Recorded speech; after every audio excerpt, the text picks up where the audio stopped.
At exactly 3:17 a.m., truck driver Jake heard something that made his blood freeze. His own voice coming through the CB radio, screaming for help from a location he'd never been to. But Jake was alone in his cab, driving through the Nevada desert, and he hadn't touched his radio in hours. The voice on the frequency was begging someone to find his body before they came back, describing landmarks that didn't exist and mentioning a cargo he'd never hauled. When Jake tried to respond, his radio went dead. But the transmission continued on every frequency he tried. 3 days later, police found an abandoned truck matching Jake's description at the exact coordinates his other voice had given.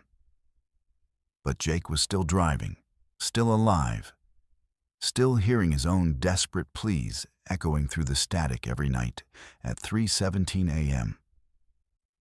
If you've ever experienced something that defied explanation on the road, share your story in the comments below and subscribe to Verified Fears for more true horror stories that will make you question everything you thought you knew about reality. At exactly 3:17 a.m., truck driver Jake was cruising down the lonely Nevada desert highway. The only sound in his cab, the steady hum of the engine and the occasional crackle of his CB radio. The night was unusually still, the moon casting eerie shadows across the barren landscape. Jake had been on the road for hours, his mind drifting between exhaustion and the hypnotic rhythm of the road. The Nevada desert stretched endlessly in all directions, a vast expanse of nothingness punctuated only by the occasional Joshua tree or abandoned gas station. Jake had driven this route countless times over his 15-year career as a long-haul trucker. But tonight felt different. There was an oppressive weight in the air, a sense of anticipation that made the hair on the back of his neck stand on end. His cargo hold was filled with electronics bound for Los Angeles, a routine run that should have been completed without incident. Jake prided himself on his professionalism and punctuality, never missing a delivery deadline and always maintaining his equipment in pristine condition. His rig was his livelihood, his home away from home, and he treated it with the respect it deserved. The CB radio had been quiet for most of the night, with only the occasional trucker checking in with updates on road conditions or weather reports. Jake preferred the solitude of the late-night drives, finding peace in the rhythmic thrum of the diesel engine and the endless ribbon of asphalt stretching before his headlights.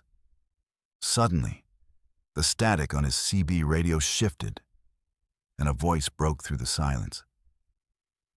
It was his own voice, screaming for help, desperate and terrified.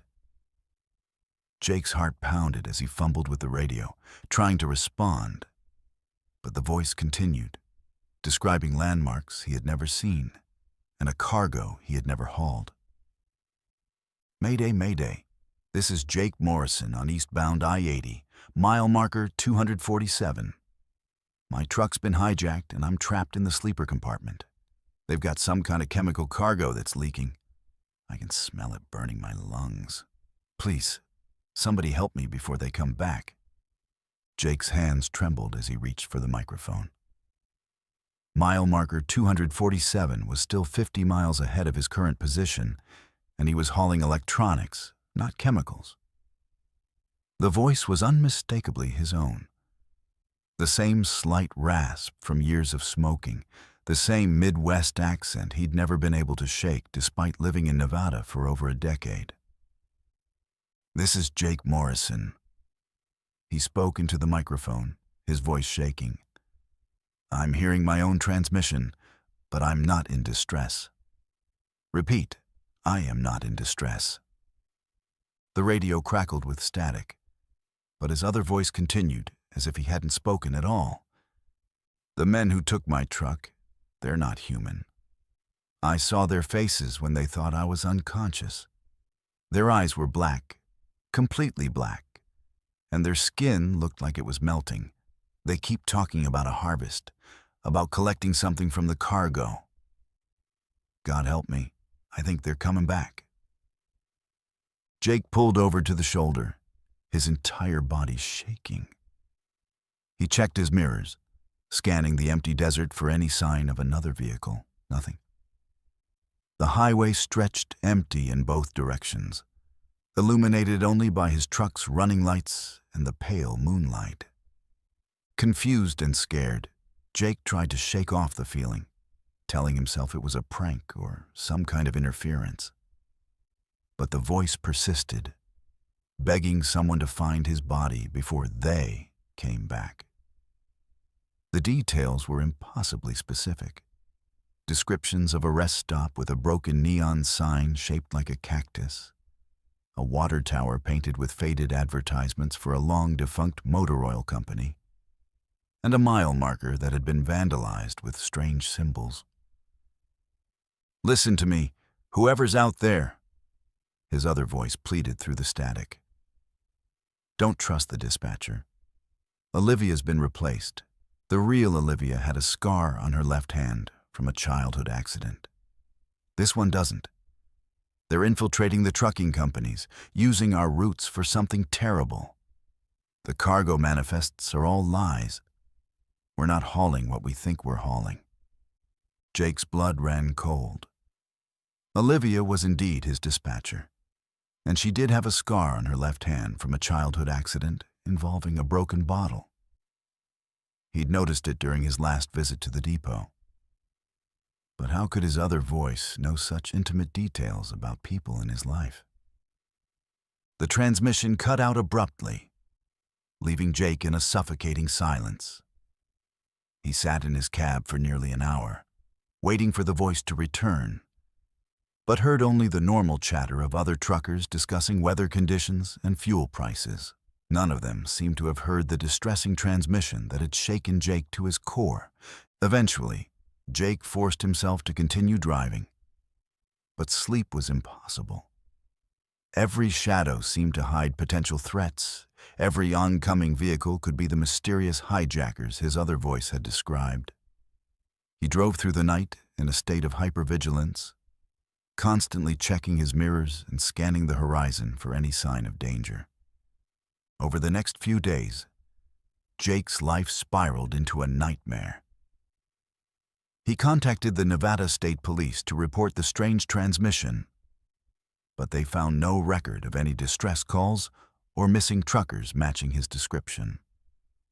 The dispatcher insisted that all drivers in their fleet were accounted for, and that no cargo had been reported stolen or hijacked. But Jake couldn't shake the feeling that something was terribly wrong. He began researching the landmarks his other voice had described, using truck stop computers and his smartphone to search for images of rest stops with cactus-shaped neon signs and water towers with vintage advertisements. To his horror, he found them. Real locations scattered across the southwestern United States, places he had never visited but could describe in perfect detail, thanks to his other voice's desperate transmissions. The most disturbing discovery came when Jake drove to mile marker 247 on eastbound Interstate 80. Police found an abandoned truck matching his description at the exact coordinates his other self had given. But the vehicle identification number didn't match any truck in the system. The cargo hold was empty, except for strange chemical burns on the metal floor and walls, as if something corrosive had been stored there.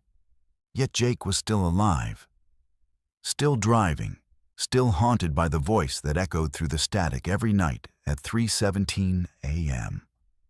The transmissions became more frequent and more detailed, painting a picture of a parallel existence where Jake had fallen victim to forces beyond his understanding. "They're using the trucks to transport something that shouldn't exist," his other voice explained during one particularly clear transmission. "The cargo looks normal on the manifests, but it's alive. It moves when you're not looking directly at it. It whispers in languages that hurt your brain to hear, and it's changing the drivers one by one." Jake began to notice changes in his fellow truckers. Drivers he had known for years seemed different. Their eyes held a distant, glassy quality, and they spoke in monotone voices about their routes and cargo. When he tried to engage them in normal conversation about their families or hobbies, they would stare at him blankly before excusing themselves. The paranoia consumed him. Jake started avoiding truck stops and rest areas, preferring to sleep in his cab at remote locations where he could see anyone approaching from miles away. He installed additional locks on his doors and began carrying a baseball bat within easy reach. His sleep became fitful and interrupted, plagued by nightmares of faceless men with melting skin and black eyes. As the story unfolds, Jake encounters strange phenomena on the road. Unexplained lights hovering over the highway that followed his truck for miles before disappearing. Shadowy figures standing motionless beside the road who turn to watch him pass, and a growing sense of being watched by unseen observers. His sanity begins to fray as he tries to uncover the truth behind the mysterious transmission and the dark forces that seem to be closing in on him. The breaking point came when Jake received a call from his dispatcher, Olivia, asking him to pick up an urgent cargo shipment from a warehouse he had never heard of. The address led him to an industrial complex on the outskirts of Las Vegas, a sprawling facility surrounded by high fences and security cameras. The cargo manifest listed the contents as medical supplies. But when Jake arrived at the loading dock, the workers moved with the same glassy-eyed efficiency he had noticed in other truckers. The cargo containers were sealed with locks that seemed to pulse with their own internal light. And Jake could swear he heard something moving inside them as they were loaded onto his trailer. The workers refused to make eye contact and communicated only through hand signals and grunts. When Jake tried to inspect the manifest more closely, one of the workers grabbed his wrist with inhuman strength, leaving bruises that lasted for weeks. "You don't need to know what's inside," the worker said in a voice that sounded like grinding metal. "Just drive to the destination and don't stop for anything. Don't open the cargo hold. Don't listen to the radio. And whatever you do, don't look in your mirrors after midnight." Jake wanted to refuse the shipment, but found himself unable to speak or move. It was as if his body was no longer under his control. He watched helplessly as his hands signed the delivery paperwork, and his feet carried him back to his cab. Only when he was several miles away from the warehouse did he regain control of his actions. That night, at exactly 3:17 a.m., his other voice returned with a message that chilled him to the bone. "Jake, if you're hearing this, then they've gotten to you too. The cargo you're carrying isn't medical supplies.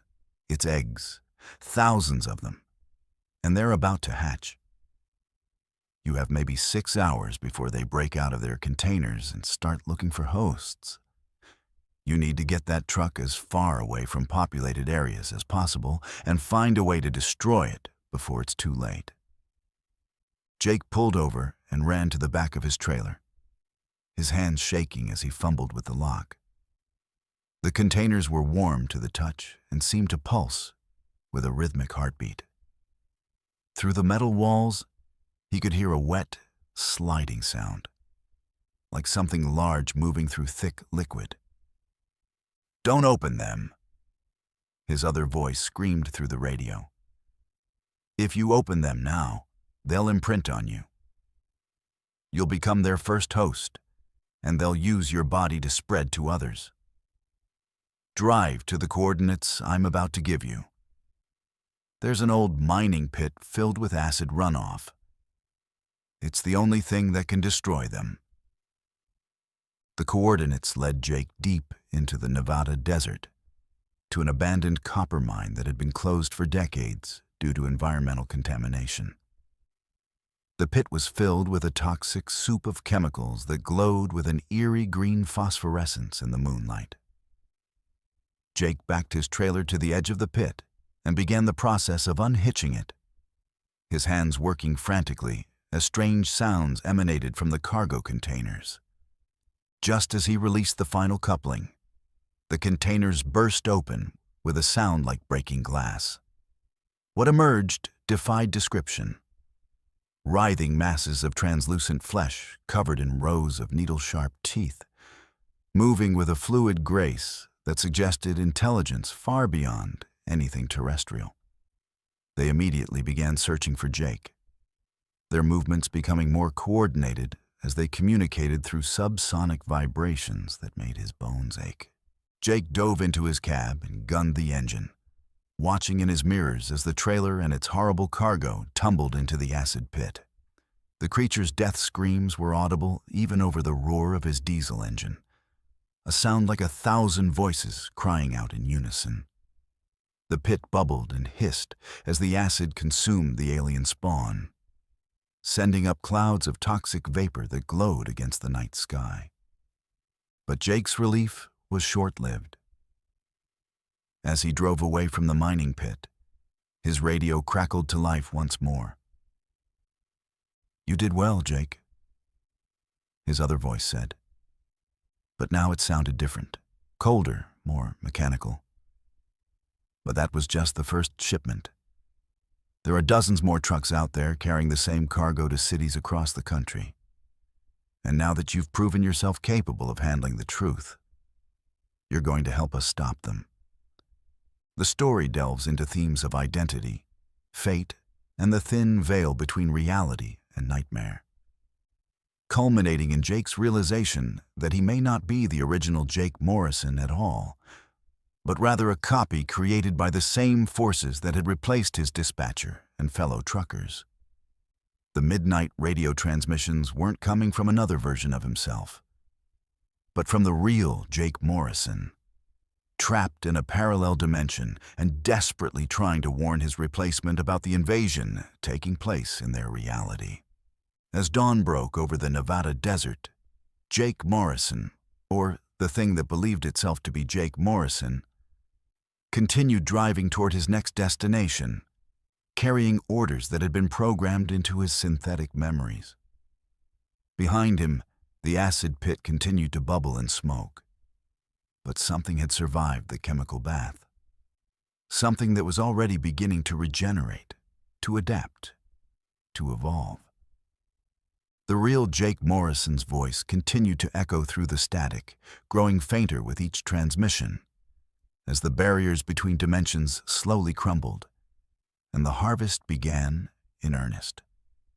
The highways of America had become conduits for an invasion that most people would never see coming, carried out by drivers who no longer remembered being human, and cargo that defied every law of nature.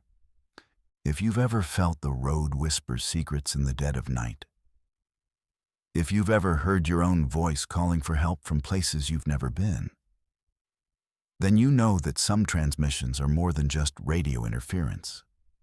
They're warnings from those who came before, desperate messages from the spaces between realities, where the original Jake Morrison and countless others wait in the static, hoping someone will hear their cries and understand the terrible truth about what travels our highways after midnight.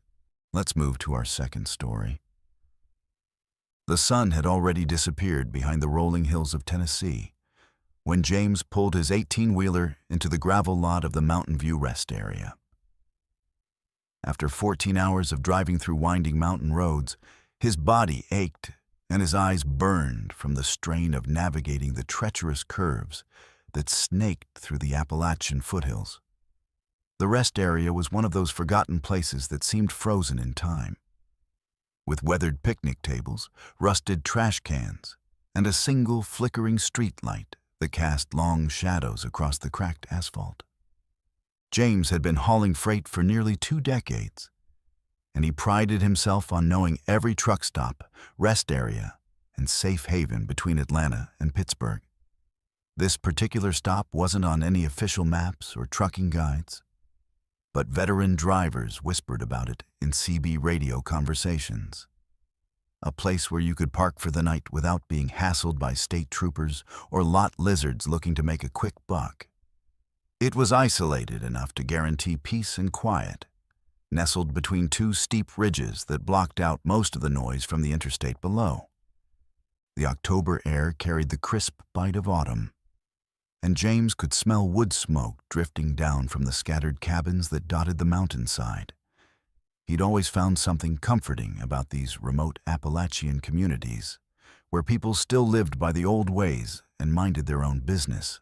It was a stark contrast to the bustling cities where he made most of his deliveries, places where everyone seemed to be in a hurry, and nobody had time for a friendly conversation.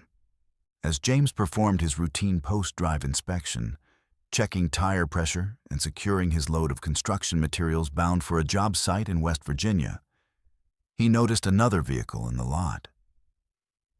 A beat-up pickup truck sat at the far end of the rest area, its rusted body barely visible in the dim light. The truck looked like it had been there for hours, maybe even days, with leaves scattered across its windshield and what appeared to be a thick layer of dust coating its faded blue paint. Something about the abandoned vehicle made James uneasy, though he couldn't quite put his finger on why. Perhaps it was the way it sat at an odd angle, as if it had been parked hastily, or the fact that one of its doors hung slightly ajar. He'd learned to trust his instincts over the years, and right now they were telling him that something wasn't right about this place. James decided to investigate, thinking that perhaps someone needed help. Breakdowns were common in these mountain areas, where cell phone service was spotty and the nearest tow truck might be hours away.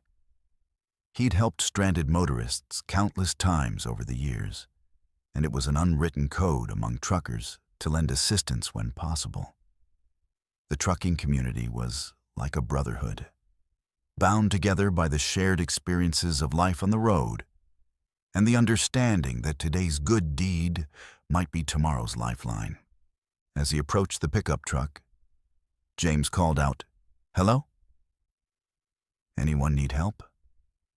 His voice echoed off the surrounding hills, but received no response. The silence was unsettling, broken only by the distant hum of traffic on the interstate and the occasional rustle of leaves in the evening breeze. The truck's interior was empty, but James noticed dark stains on the driver's seat that looked suspiciously like dried blood. A chill ran down his spine as he backed away from the vehicle, his eyes scanning the tree line for any sign of movement. The shadows seemed deeper now, and every rustle of leaves made him jump. James had seen enough crime scenes during his years on the road to recognize the signs of violence, and everything about this abandoned truck screamed danger. That's when he saw the man. Standing at the edge of the parking lot, barely visible in the dim light cast by the flickering street lamp, was a figure that seemed to have materialized from the darkness itself. The man was tall and gaunt, wearing what appeared to be dirty coveralls that hung loosely on his skeletal frame. His hair was long and unkempt, hanging in greasy strands around a face that James couldn't quite make out in the shadows. But what caught James's attention immediately was what the man held in his right hand.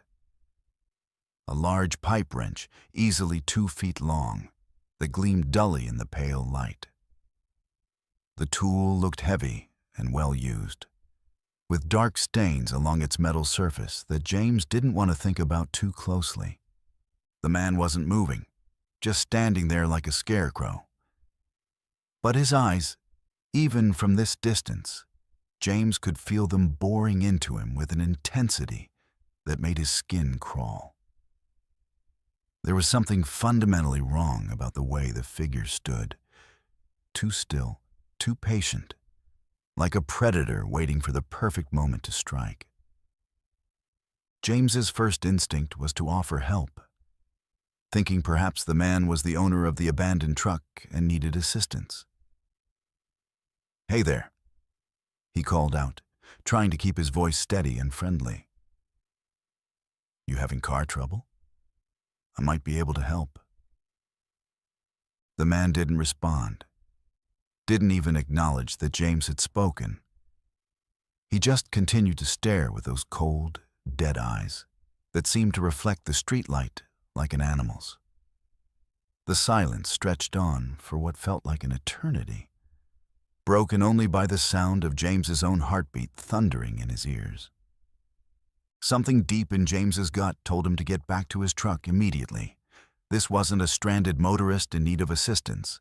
This was something else entirely, something dangerous and unpredictable. He'd heard stories from other truckers about encounters with unstable individuals at remote rest stops, people who lived on the fringes of society and preyed on unsuspecting travelers.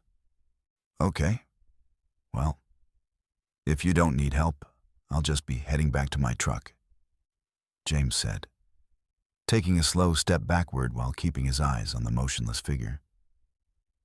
He didn't want to turn his back on the man, but he also didn't want to make any sudden movements that might provoke an attack. That's when the man moved. Without warning, the figure suddenly lunged forward with a speed that seemed impossible for someone of his apparent age and condition. The pipe wrench was raised above his head, like a medieval war hammer, and a sound escaped his throat that was part scream, part animal growl. His face, now visible in the light, was a mask of pure rage and madness, with wild eyes and bared teeth that looked more like fangs than human dental work. James's military training from his younger days kicked in, and he spun around and ran toward his truck with every ounce of speed he could muster. Behind him, he could hear the man's footsteps pounding against the gravel, accompanied by that inhuman howling that raised every hair on the back of his neck. The sound of the heavy wrench cutting through the air was audible even over his own labored breathing.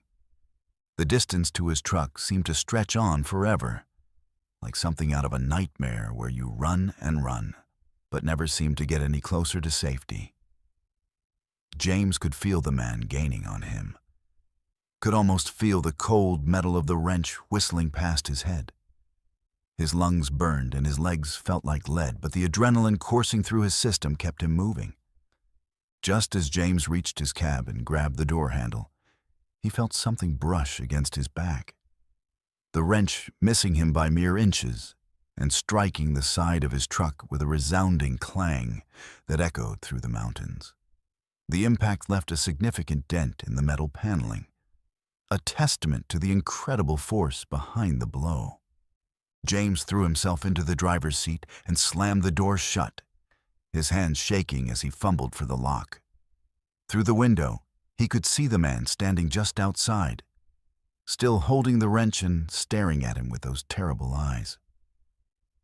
The attacker began pounding on the door with the tool, each blow sending vibrations through the entire cab and spiderwebbing the safety glass. The assault continued for what felt like hours, but was probably only minutes, with the man circling the truck and striking it repeatedly while screaming incoherently. James tried to start the engine, but his hands were shaking so badly that he kept missing the ignition switch.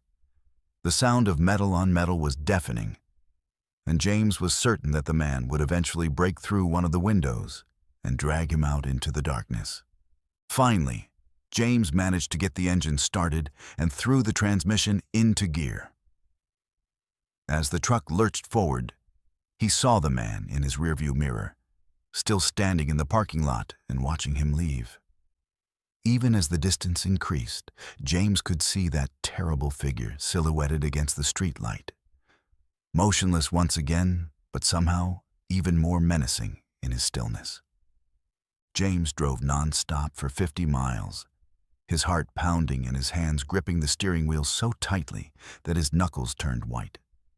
Every shadow on the roadside looked like a potential threat. Every oncoming vehicle could be the madman somehow following him. The rationale part of his mind knew that the man couldn't possibly have kept up with a semi-truck, but the primal fear that had taken hold of him wasn't interested in logic. When he finally felt safe enough to stop at a well-lit truck stop with plenty of other vehicles around, James called the Tennessee State Police to report the incident. The dispatcher took his statement seriously and promised to send a patrol car to investigate the rest area. But James had a sinking feeling that they wouldn't find anything.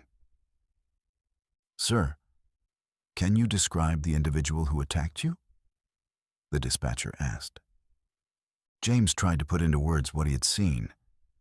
But how do you describe someone who seemed more like a force of nature than a human being? He was tall, maybe 6'2" or 6'3", wearing dirty coveralls, long, greasy hair. But it was his eyes that really got to me. They were completely empty, like looking into a void. And he moved wrong, you know? Too fast, too aggressive, like he wasn't quite human.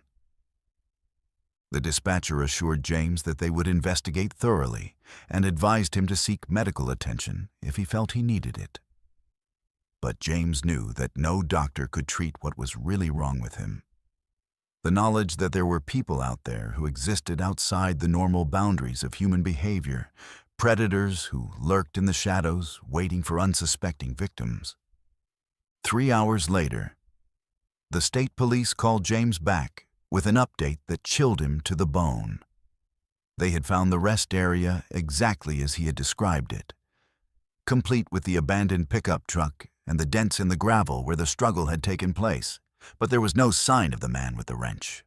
The truck was registered to a Harold Wickham, age 67, who was reported missing by his family 3 weeks ago. The officer explained. "We found evidence of a struggle inside the vehicle, including blood spatter that suggests foul play. But whoever did this is long gone." James realized with growing horror that he had likely encountered Harold Wickham's killer, someone who had been using the remote rest area as a hunting ground for unsuspecting travelers. The abandoned truck wasn't just evidence of a breakdown, it was a trophy, a reminder of a successful hunt. "Officer, you need to check the woods around that rest area," James said urgently. "I have a feeling you're going to find more than just one missing person." The investigation that followed would uncover the remains of 7 individuals buried in shallow graves throughout the surrounding forest. Victims who had made the fatal mistake of stopping at the Mountain View rest area over the past 2 years. The killer was never found, despite an extensive manhunt that involved multiple law enforcement agencies and search teams with tracking dogs. James never drove through Tennessee again without thinking about that night and the man with the wrench. He'd come within seconds of becoming another statistic, another missing person whose fate would remain a mystery to his family and friends. The incident changed him in ways that were hard to articulate. He became more cautious, more aware of his surroundings, and less trusting of isolated places that had once seemed peaceful and safe. Sometimes, late at night when he was driving through remote areas, James would catch a glimpse of a figure standing by the roadside, and his heart would race with the memory of those cold, dead eyes. He'd learned that evil could take many forms, but the most terrifying was when it looked human while being something else entirely. The Mountain View rest area was eventually closed by the state, and the access road was barricaded, but James knew that wouldn't stop someone like the man with the wrench. Predators like that simply moved on to new hunting grounds, new places where they could wait in the shadows for their next victim. And somewhere out there, in another forgotten rest area or abandoned truck stop, James was certain that the man was still waiting, still holding that blood-stained wrench, still searching for the next traveler who would make the mistake of offering help to a stranger in the darkness. The most disturbing part wasn't the violence or the near-death experience. It was the realization that if James had arrived just 10 minutes earlier or later, if he had parked in a different spot or taken a different route, he might never have seen the danger until it was too late. The randomness of it all, the thin line between safety and horror, was what kept him awake during those long nights on the road. Because in the end, the most terrifying monsters aren't the ones in horror movies or urban legends.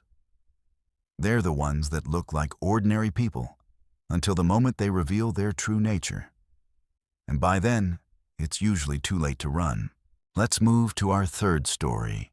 The fog rolled in thick that November night as Danny pulled his rig into the Moonlight Truck Plaza just outside of Bakersfield, California.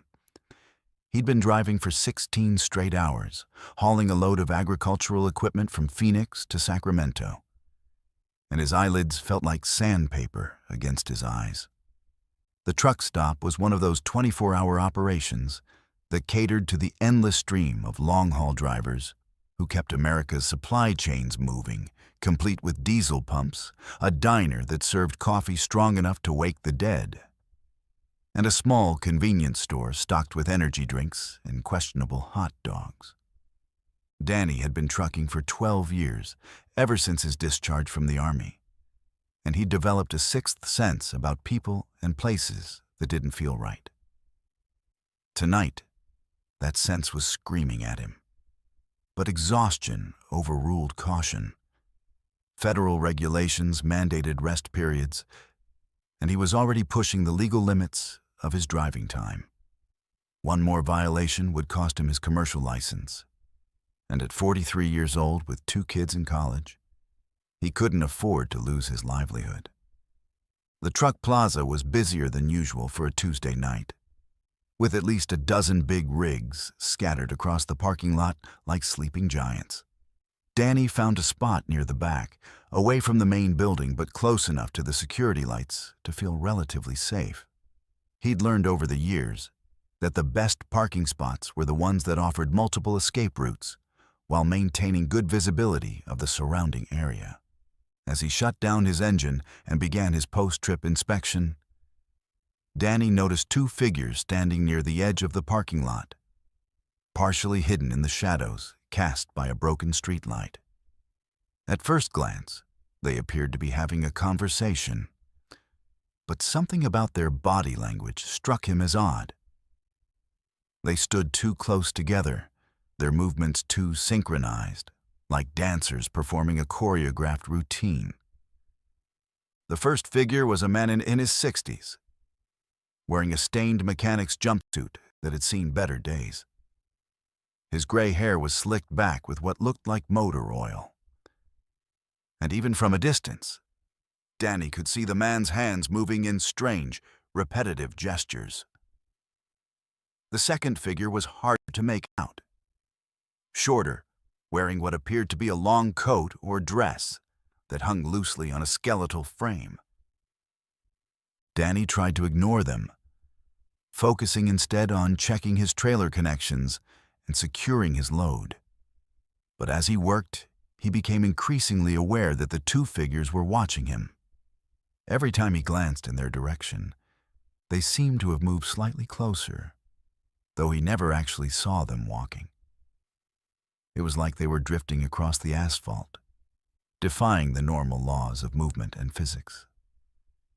The temperature had dropped significantly since sunset, and Danny's breath formed small clouds in the cold air as he finished his inspection. He was looking forward to climbing into his sleeper compartment and getting some much-needed rest before the final push to Sacramento in the morning. But as he walked around to the driver's side of his cab, he noticed something that made his blood run cold. Someone had been rubbing something on the side of his trailer. The substance looked like grease or oil, but it had an iridescent quality that seemed to shift and shimmer in the artificial light. The marks formed a pattern that hurt Danny's eyes to look at directly. Geometric shapes that seemed to fold in on themselves, creating optical illusions that made his head spin.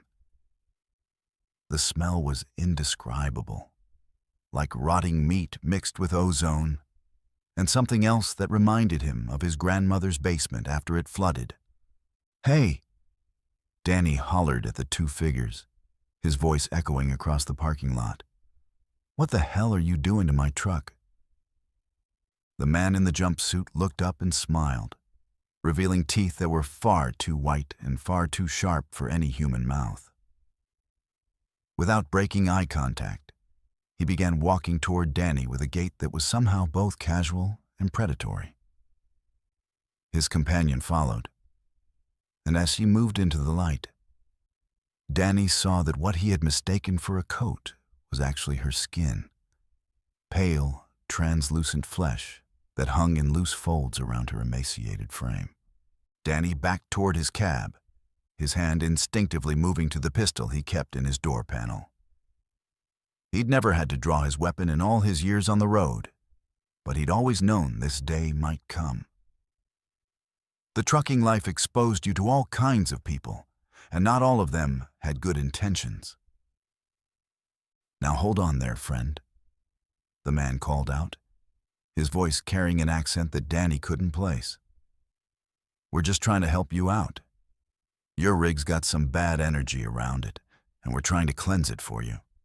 Danny climbed into his cab and locked the door, but he could see both figures approaching in his mirrors. The woman, if that's what she was, had moved around to the passenger side and was now standing on his step, pressing her face against the window. Her breath fogged the glass as she smiled, revealing gums that were black with decay and teeth that looked like they'd been filed to points. The man jumped up on the driver's side step and began licking the window with a tongue that was far too long and covered in what looked like small barbs. His eyes never left Danny's face as he performed this grotesque display, and Danny could hear him making soft, cooing sounds like a dove. "Open up, driver," the woman said, her voice muffled by the glass but still audible. "We just want to talk to you about your cargo. We know what you're really hauling, and we can help you dispose of it properly." Danny's cargo manifest listed agricultural equipment, tractors, plows, and irrigation systems bound for farms in the Central Valley.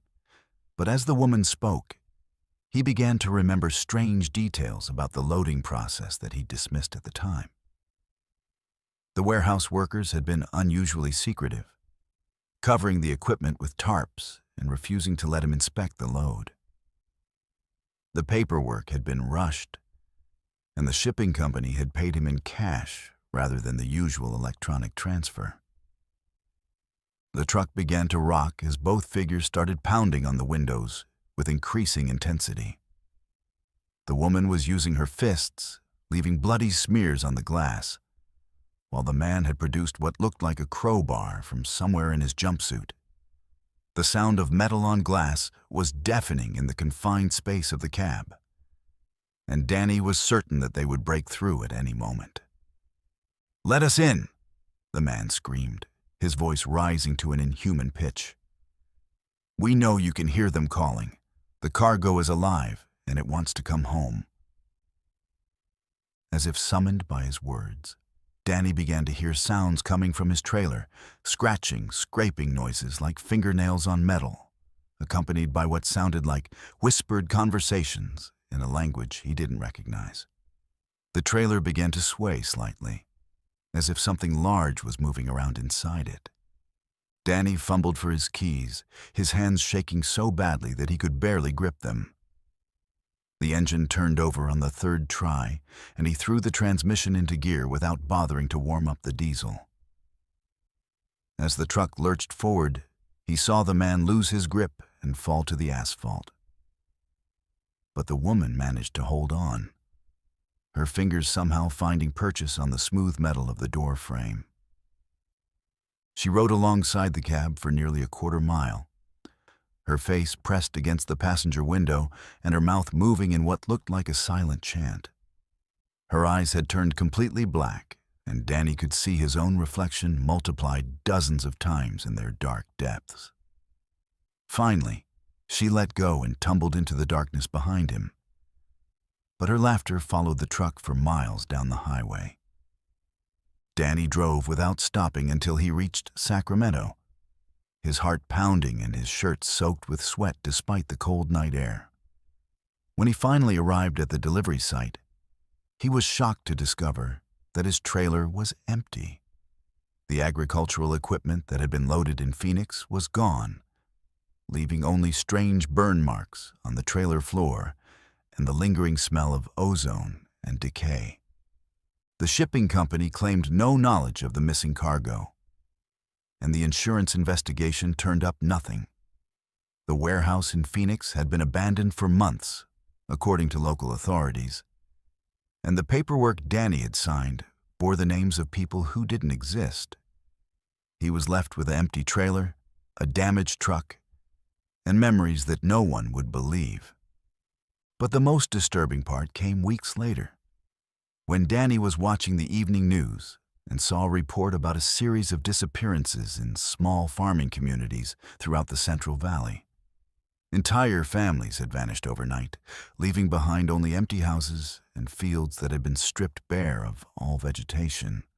The reporter mentioned that witnesses had seen strange lights moving through the affected areas, accompanied by sounds that defied description. Danny knew with absolute certainty that whatever he had been hauling that night was connected to these disappearances. The woman and her companion hadn't been trying to rob him. They'd been trying to stop something far worse from reaching its destination. And he had delivered it right into the heart of California's agricultural region, where it could spread and multiply among the isolated farms and rural communities. Sometimes, late at night when he was driving through farming areas, Danny would see lights moving through the fields and hear sounds that reminded him of that terrible night at the Moonlight Truck Plaza. He'd learned to avoid certain routes, certain truck stops, and certain shipping companies that paid too well for jobs that seemed too simple, because he knew now that not all cargo was what it appeared to be, and not all deliveries were meant for human recipients. Some loads were destined for things that lived in the spaces between our world and others, creatures that used the trucking industry's vast network to spread their influence across the continent. And somewhere out there, the woman with the translucent skin and her companion were still waiting, still trying to intercept shipments that should never reach their destinations. They were the last line of defense against an invasion that most people would never see coming, fighting a war that would never make the evening news. Danny never took another cash job after that night, and he always inspected his cargo personally before leaving the loading dock. But he knew that his vigilance might not be enough, because the enemy had learned to hide in plain sight, using the very systems that kept society functioning to spread their corruption across the land. The highway never sleeps, and neither do the things that use it to travel between worlds. Let's move to our fourth story. The headlights of Rick's Peterbilt cut through the pre-dawn darkness as he navigated the winding two-lane highway through rural Montana. It was 4:30 a.m. on a Tuesday in late September, and the world felt empty except for the steady rumble of his diesel engine and the occasional deer that would dart across the road like gray phantoms. Rick had been driving this route for 8 years, hauling lumber from the mills in Missoula to construction sites in Denver. And he knew every curve, every hill, and every mile marker by heart. The stretch of highway he was currently traveling was particularly desolate. 30 miles of asphalt cutting through dense pine forests and rolling meadows, with no towns, no gas stations, and no cell phone coverage. It was the kind of road where you could drive for hours without seeing another vehicle, where the silence was so complete that it seemed to press against your eardrums like a physical weight. Rick preferred these lonely highways to the busy interstates where you had to constantly watch for aggressive drivers and road rage incidents. Out here, the only dangers were wildlife, weather, and the occasional drunk driver weaving home from a bar in some forgotten town.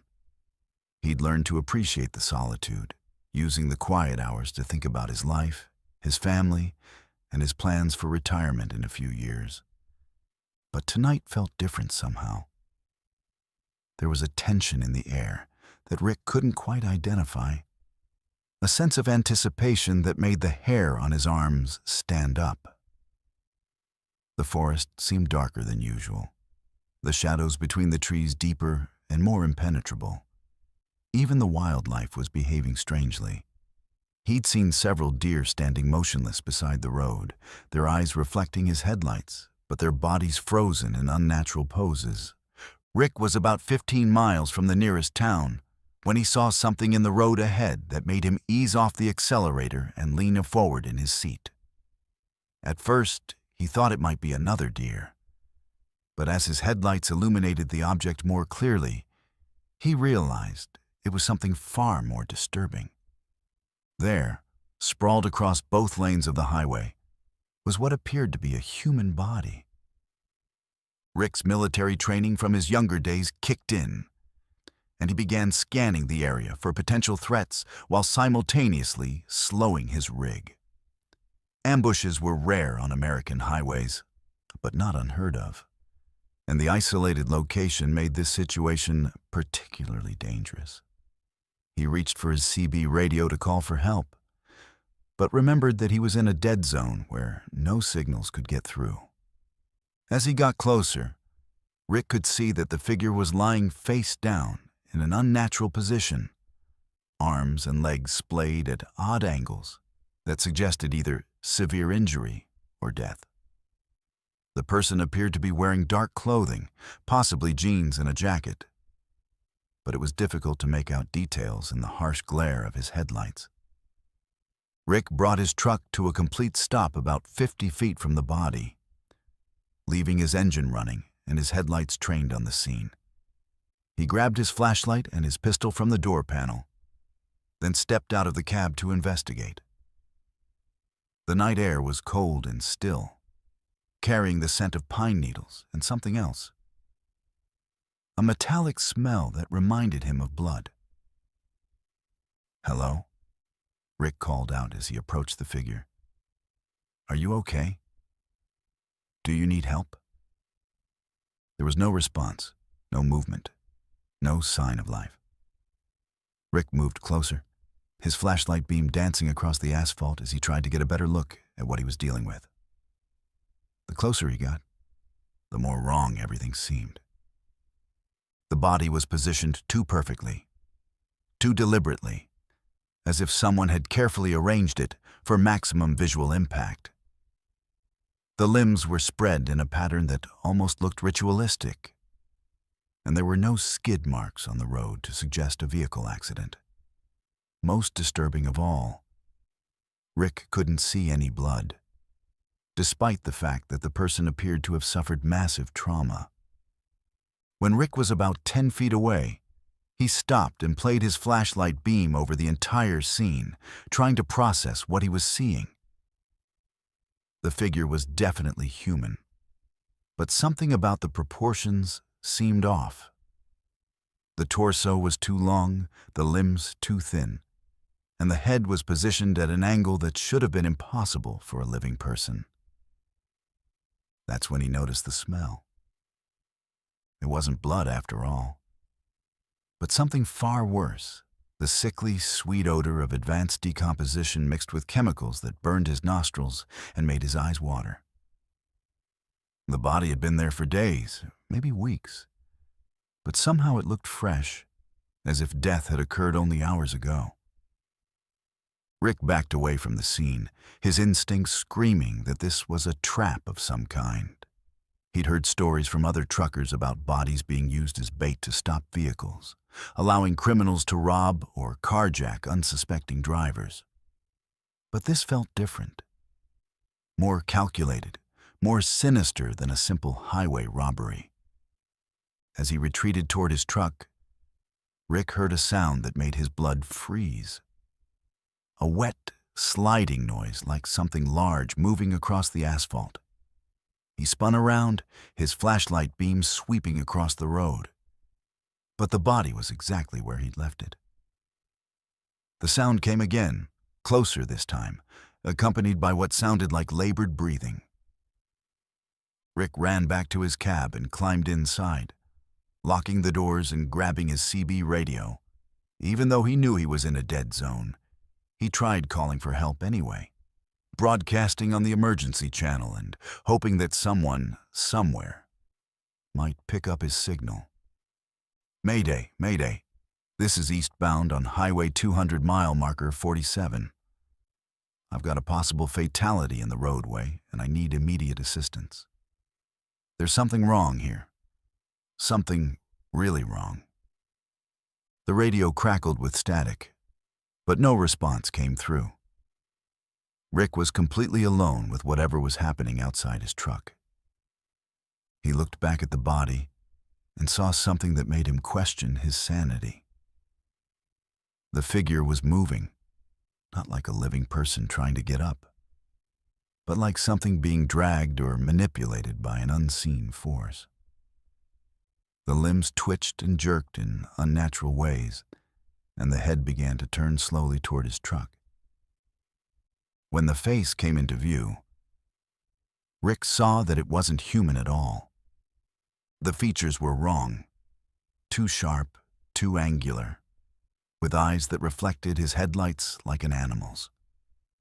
The mouth was open in what might have been a scream, revealing rows of needle-sharp teeth that belonged in the mouth of a deep-sea predator, not a human being.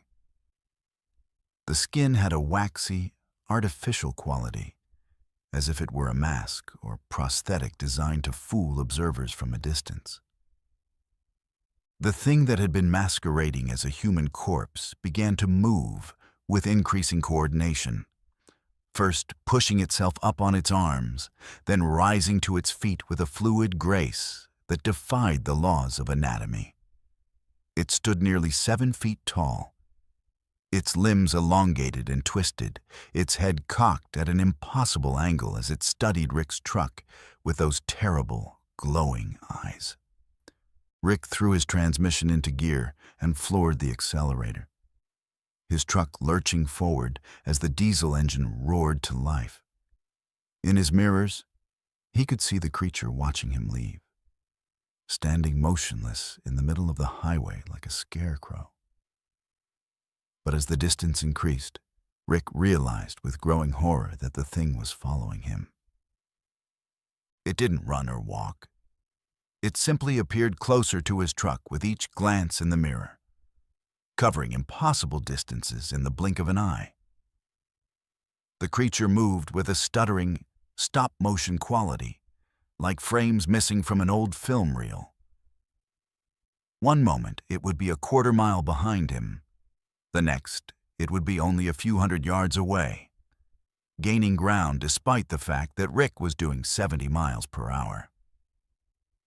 The chase continued for miles, with the creature maintaining its impossible pursuit while Rick pushed his truck to its mechanical limits. The engine temperature gauge climbed dangerously high, and he could smell burning oil and overheated metal, but he didn't dare slow down. Behind him, the thing that had pretended to be a human corpse continued its relentless advance, its glowing eyes never leaving his truck. Just as Rick thought his engine was about to seize, he crested a hill and saw the lights of a small town spread out in the valley below. The sight of civilization gave him hope, and he began laying on his horn and flashing his headlights, trying to wake up anyone who might be able to help him. As soon as his truck crossed the town limits, the creature vanished. Rick pulled into the parking lot of an all-night diner and sat in his cab for nearly an hour, shaking and trying to process what had happened. When he finally worked up the courage to call the local sheriff's department, they sent a deputy to take his statement, but the officer clearly thought Rick was either drunk or suffering from hallucinations brought on by too many hours on the road. "Sir, we get calls like this maybe once or twice a year," the deputy explained patiently. "Long-haul drivers, isolated highways, sleep deprivation.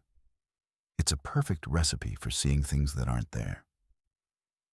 Why don't you get some rest and see how you feel in the morning?" But Rick knew what he had seen, and he knew it wasn't a hallucination. The next day, he drove back to mile marker 47 with a state trooper. But they found nothing. No body, no evidence of any kind of disturbance, just empty highway stretching through the forest. The trooper was sympathetic but firm. Sometimes the mind plays tricks on us, especially when we're tired and stressed. There's no shame in it. Happens to the best of us. Rick never drove that stretch of highway again, choosing instead to take a longer route that added 2 hours to his trip, but kept him on busier roads with more traffic and better cell phone coverage. But he couldn't shake the feeling that the creature was still out there, still using the isolated highways to hunt for victims. Over the following months, Rick began researching similar incidents and found a disturbing pattern. Truckers across the country had reported encounters with bodies in the road that turned out to be something else entirely. Things that used human appearance as camouflage to lure unsuspecting drivers into stopping. Most of these reports were dismissed as hallucinations or hoaxes. But Rick knew better. The creatures were real, and they were using America's highway system as their hunting ground. They understood human psychology well enough to know that most people would stop to help what appeared to be an injured person, and they exploited that compassion to get close to their prey.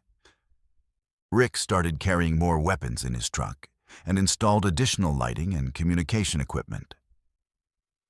He also began sharing his story with other drivers, warning them about the dangers of stopping for bodies in the road, especially on isolated highways where help was far away. Some truckers listened, but most dismissed his warnings as the ravings of a man who'd spent too many years on the road. They couldn't accept that there were things out there that looked human, but weren't. Predators that had learned to mimic our appearance and exploit our instincts for their own dark purposes. But Rick knew the truth, and he carried that knowledge with him every time he climbed into his cab and headed out onto the highway. Somewhere in the darkness between cities, between the safe harbors of civilization, things were waiting that defied explanation and challenged everything we thought we knew about the world. The road was full of dangers that no driving manual could prepare you for, and the most terrifying ones were the ones that looked like they needed help. Let's move to our fifth story. The Wyoming wind howled across the empty plains as Michael guided his Kenworth through the darkness, hauling a load of industrial machinery from Detroit to Seattle. It was nearly 2 a.m. on a moonless Thursday night in February, and the temperature had dropped to 15 below zero. The kind of cold that could kill you in minutes if your truck broke down in the wrong place. The kind of cold that made the metal of your rig contract and groan like a living thing in pain. Michael had been driving professionally for 23 years, and he'd learned to respect the power of winter weather in the mountain states. He kept extra blankets, emergency food, and a satellite phone in his cab, along with enough diesel fuel to run his engine for days if he got stranded. The Wyoming stretch of Interstate 80 was notorious for sudden blizzards that could turn a routine drive into a life-or-death survival situation. But tonight the weather was clear, just brutally cold, with stars scattered across the sky like broken glass. The highway stretched endlessly ahead of his headlights, a ribbon of asphalt cutting through a landscape so desolate it might as well have been the surface of another planet. Michael had driven this route hundreds of times, but the isolation never failed to impress him. Mile after mile of nothing but sagebrush, wind, and the occasional antelope herd moving like ghosts through the darkness. He was about 40 miles east of Laramie when his CB radio crackled to life with a transmission that made him sit up straighter in his seat. The voice was female, young, and filled with terror that cut through the static like a knife. "Please, somebody help me. I'm trapped in a truck at mile marker 235. He's coming back, and I don't think I can hide much longer. If anyone can hear this, please call the police. Please." Michael grabbed his microphone and responded immediately. "This is eastbound on I-80. I copy your transmission. What's your location and what kind of help do you need?" The radio fell silent for several long seconds. Then the woman's voice returned, even more frightened than before.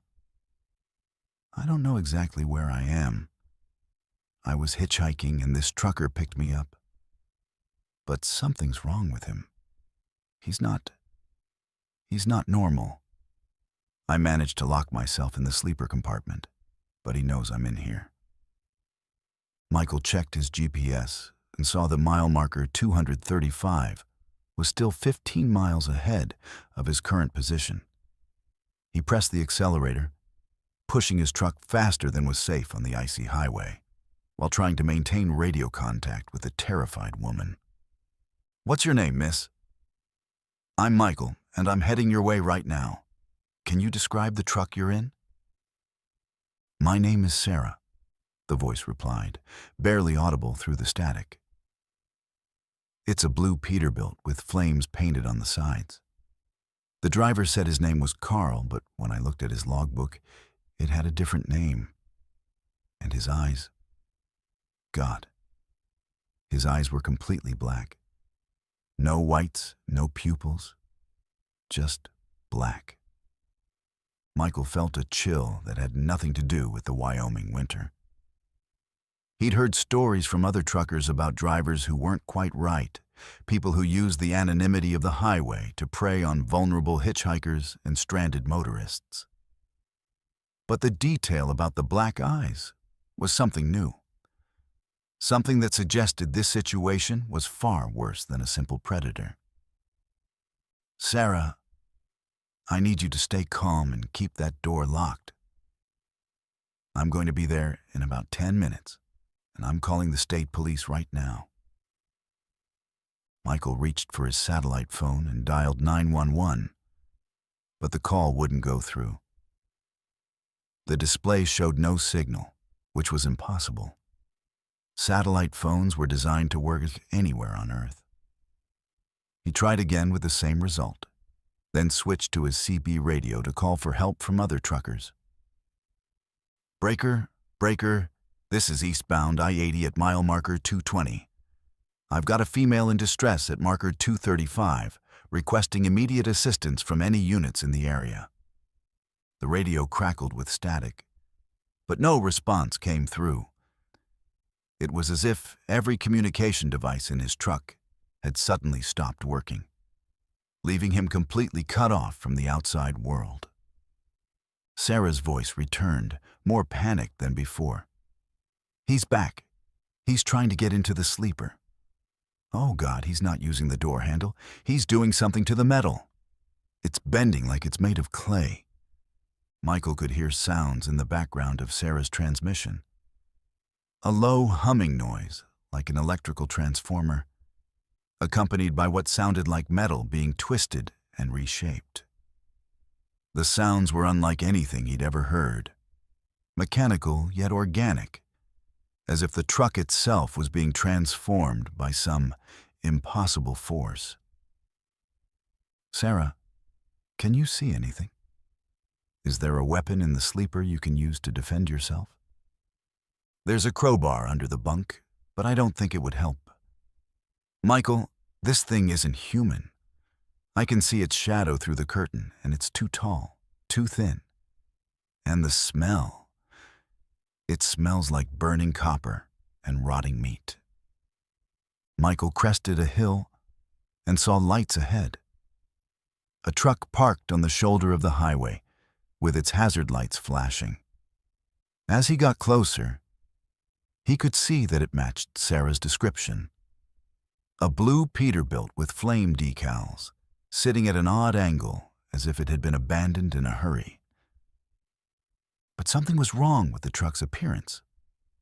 The metal seemed to be moving, rippling like water, and the flames painted on the sides appeared to be actually burning, casting flickering shadows across the snow-covered ground.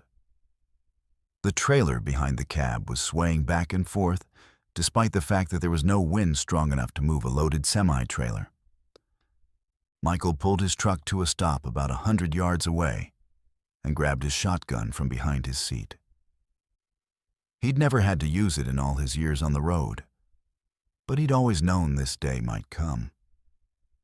The trucking life exposed you to all kinds of dangers, and some of them couldn't be handled with words or common sense. "Sarah, I'm here. I can see the truck. I'm coming to get you out." "No!"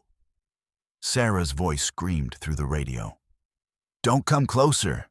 It's not just the driver. The whole truck is wrong. It's alive somehow, and it's hungry. I can feel it trying to get inside my head, trying to make me open the door." As Michael watched, the blue Peterbilt began to change more dramatically. The cab stretched and elongated, taking on an organic quality that made his stomach turn.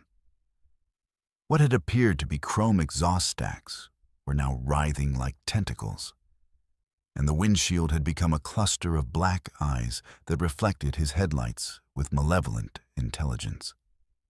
The thing that had been masquerading as a truck turned toward Michael's position, and he could see that the grille had transformed into a mouth filled with rows of metallic teeth. The headlights pulsed with a rhythm that reminded him of a heartbeat, and the diesel engine's rumble had become something closer to a growl. "Sarah, where are you in that thing? I need to know exactly where you are so I can get you out." "I'm in the sleeper compartment, but it's changing too. The walls are getting softer, and I can feel them pressing in on me." "Michael, I don't think this is a truck at all. I think it's something that looks like a truck to fool people into getting close." Michael realized with growing horror that Sarah was right. The creature had evolved the perfect camouflage for hunting on America's highways. It appeared to be a normal semi-truck, complete with a human driver, allowing it to pick up hitchhikers and stranded motorists without arousing suspicion. By the time victims realized what they were dealing with, they were already trapped inside its body. The creature began moving toward Michael's truck, not rolling on wheels but flowing across the asphalt like a massive slug. Its transformation was accelerating, with more tentacles emerging from what had been the trailer, and bioluminescent patterns appearing along its sides like the markings of a deep-sea predator. Michael threw his truck into reverse and began backing away. But the creature was faster than it looked. Tentacles shot out from its body, wrapping around his front bumper and trying to drag him closer to that terrible mouth. He could hear Sarah screaming through the radio as the creature's digestive processes began to work on the sleeper compartment where she was trapped. "Michael, help me. It's dissolving the walls. I can see outside, but everything looks wrong, like I'm inside a stomach." Michael floored the accelerator, his truck's engine straining against the creature's grip. The tentacles stretched and elongated, but finally snapped under the stress, allowing him to break free. In his mirrors, he could see the creature writhing in what might have been pain or rage, its disguise completely abandoned as it revealed its true form. The thing was enormous, easily the size of a city bus, with a body that seemed to be part machine and part organic tissue. Cables and wires hung from its underside like intestines, sparking and twitching with electrical current. Its surface was covered in what looked like license plates from dozens of different states, trophies from previous victims who had made the fatal mistake of accepting a ride. Michael drove for 20 miles before his communication equipment started working again, and he immediately called 911 to report what he had witnessed. The dispatcher was skeptical, but agreed to send a patrol car to investigate the location where he'd encountered the creature. When the state police arrived at mile marker 235, they found nothing. No truck, no evidence of any kind of disturbance, just empty highway stretching through the Wyoming wilderness. The official report listed Michael's call as a possible hallucination brought on by fatigue and isolation. But Michael knew what he had seen, and he knew that Sarah was still out there somewhere, trapped inside a creature that used the highway system as its hunting ground. He began researching similar incidents and found a disturbing pattern of missing hitchhikers and unexplained disappearances along major trucking routes. The creature was still out there, still hunting, still perfecting its disguise. It had learned to mimic not just the appearance of a truck, but the behavior patterns of professional drivers, complete with CB radio chatter and proper documentation. Most victims never realized they were in danger until it was too late to escape. Michael started carrying more weapons and warning other truckers about the dangers of picking up hitchhikers, especially on isolated stretches of highway where help was far away. But he knew that his warnings would only do so much good. The creature was intelligent, adaptable, and patient. It could wait years between hunts, perfecting its camouflage and studying human behavior. Somewhere on America's highways, a truck that isn't really a truck continues to prowl the darkness, searching for its next victim. And inside its body, the voices of previous prey echo through the static, calling for help that will never come, warning travelers about the dangers that lurk beneath the surface of our everyday world. The highway never sleeps, and neither do the things that hunt along its endless miles. Let's move to our sixth story. The gas station's neon sign flickered erratically in the pre-dawn darkness, casting intermittent red and blue shadows across the cracked asphalt of the parking lot. Tommy pulled his Freightliner into the diesel bay at Murphy's Last Stop, a rundown truck stop on the outskirts of nowhere, Nevada, where the desert stretched endlessly in all directions like a sea of sand and sagebrush. The digital clock on his dashboard read 3:47 a.m., and he'd been driving for 11 straight hours, hauling a load of electronics from Los Angeles to Salt Lake City. Murphy's Last Stop was exactly the kind of place its name suggested. A final opportunity for fuel, food, and rest before venturing into the most desolate stretch of highway in the American West. The building itself looked like it had been constructed in the 1960s and hadn't been updated since, with faded paint, rusted metal siding, and windows so dirty they were nearly opaque. But it was open 24 hours, the diesel was cheap, and the coffee was strong enough to keep a dead man awake. Tommy had been trucking for 15 years, ever since his discharge from the Marines, and he'd learned to appreciate these forgotten outposts of civilization. They were staffed by people who understood the trucking life, who knew that drivers needed more than just fuel. They needed a friendly face, a hot meal, and sometimes just someone to talk to during the long, lonely hours of the night. As he filled his tanks, Tommy noticed another truck pulling into the lot. A newer Peterbilt with California plates, driven by someone who looked to be about his own age. The driver parked near the building and walked inside, moving with the slightly stiff gait of someone who'd been sitting behind the wheel for too many hours. Tommy finished fueling and decided to go inside for coffee and a sandwich. Maybe strike up a conversation with a fellow road warrior. The interior of Murphy's Last Stop was a time capsule from a bygone era, with wood-paneled walls, vinyl booths that had seen better decades, and a jukebox that probably still played 45 RPM records. The fluorescent lights hummed and flickered overhead, casting harsh shadows that made everyone look pale and sickly.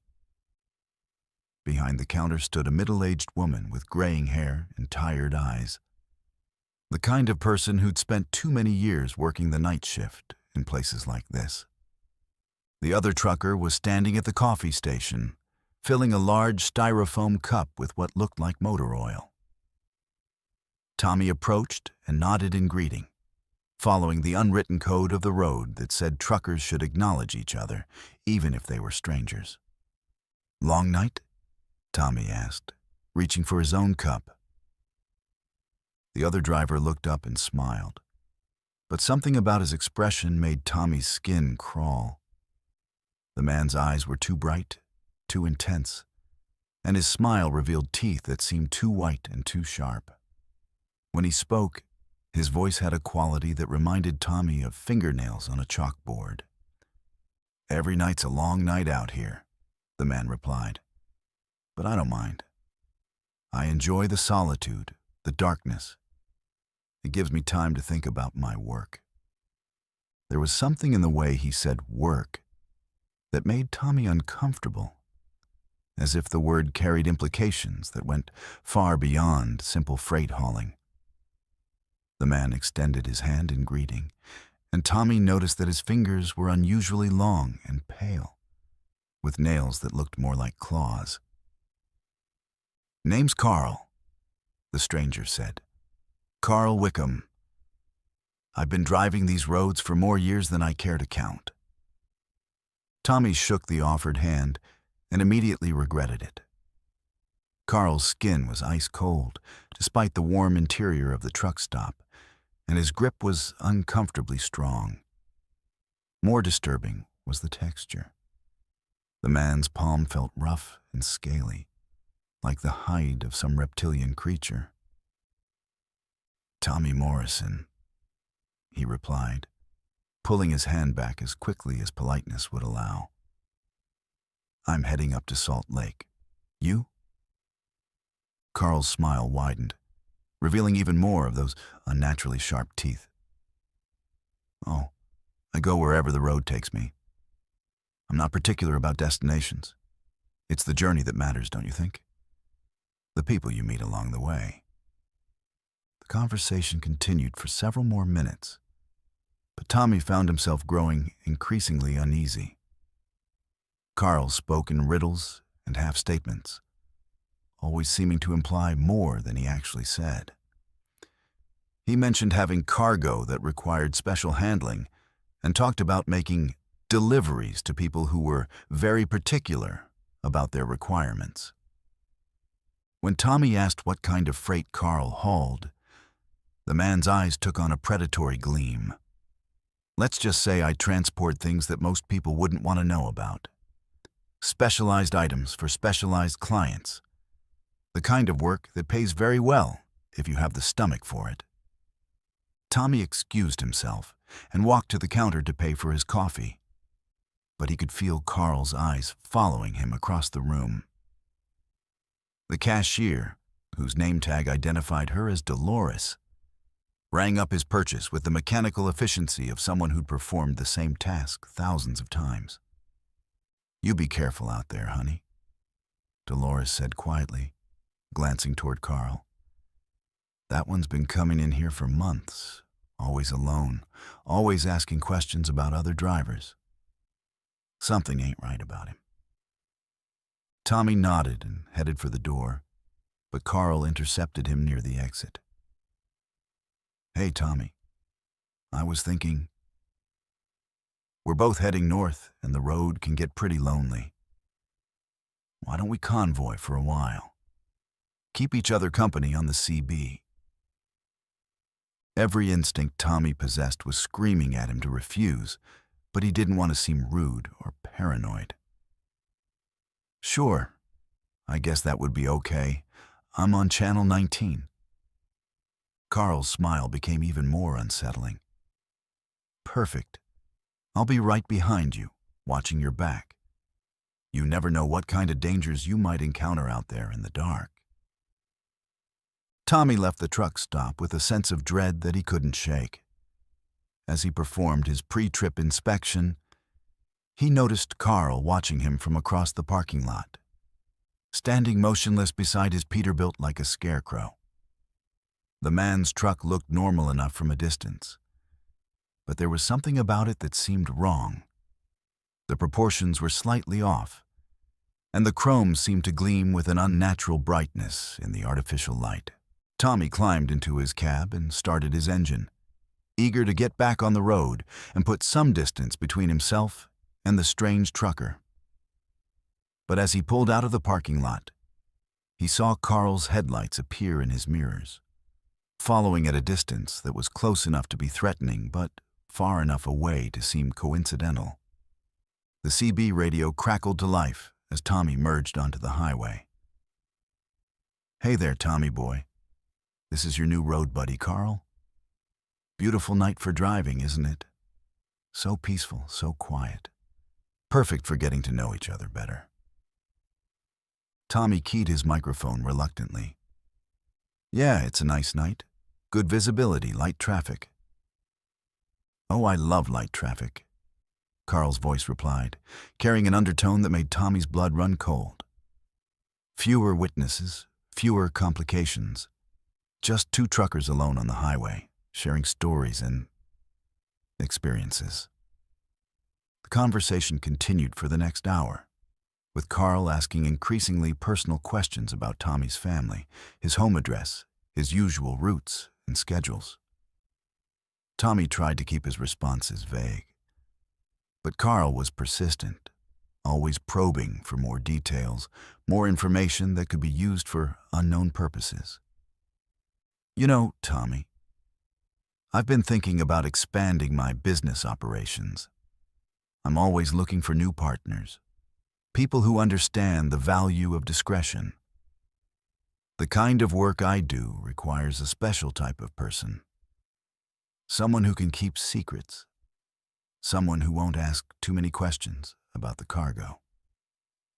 Tommy's unease was growing by the mile. "What exactly do you haul, Carl? You keep talking about specialized cargo, but you never say what it is." Carl's laughter came through the radio like the sound of breaking glass. "Let's just say I transport items that are very much in demand, but difficult to obtain through conventional channels. Rare specimens, you might say. Things that most people have never seen and hopefully never will." The highway stretched ahead through the Nevada desert, empty and desolate under a canopy of stars. Tommy realized that he was completely alone with this strange man, miles from the nearest town, with no cell phone coverage and no way to call for help if the situation went bad. Carl's truck continued to follow at the same distance, its headlights like predatory eyes in Tommy's mirrors. "You seem nervous, Tommy," Carl's voice observed. "Your driving's getting a little erratic. Maybe you should pull over and take a break. I know a perfect spot just ahead, very private, very secluded. We could have a face-to-face conversation, really get to know each other." Tommy's hands tightened on the steering wheel. "I'm fine, thanks. I want to make some more miles before I stop." "Oh, but I insist," Carl replied. And now his voice had taken on a commanding tone that seemed to bypass Tommy's conscious mind and speak directly to his nervous system. "There's a rest area at mile marker 127. You're going to pull over there and we're going to have a little chat about your future." Despite every rational thought in his head telling him not to, Tommy found himself slowing down as he approached mile marker 127. There was indeed a rest area there. A small, poorly lit parking area with a few picnic tables and a restroom building that looked like it hadn't been maintained in years. His truck seemed to be steering itself toward the exit ramp, as if his hands were no longer under his own control. Tommy fought against the compulsion, gripping the steering wheel so tightly that his knuckles turned white. With tremendous effort, he managed to keep his truck on the highway, but the struggle left him exhausted and shaking. Behind him, Carl's truck had moved closer, and Tommy could see that the other driver was no longer alone in his cab. There were figures moving around inside Carl's truck, shadowy shapes that didn't look entirely human. They seemed to be preparing something, arranging equipment or tools that Tommy couldn't identify, but instinctively knew he didn't want to see up close. "That wasn't very cooperative, Tommy," Carl's voice said. And now it sounded different, deeper, more resonant, as if it were coming from something much larger than a human throat. I was hoping we could do this the easy way, but you're going to make me work for it. I do so enjoy a challenge. Carl's truck suddenly accelerated, pulling alongside Tommy's rig in the left lane. Through the passenger window, Tommy could see Carl behind the wheel. But the man's appearance had changed dramatically.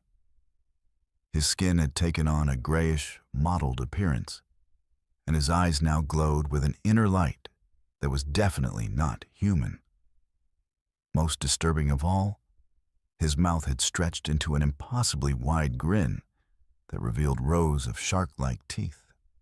The figures in Carl's passenger seat and sleeper compartment were now clearly visible, and Tommy's mind recoiled from what he was seeing.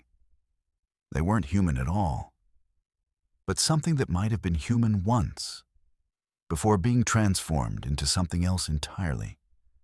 Their bodies were elongated and twisted, with too many joints in their limbs and faces that looked like they'd been melted and reformed.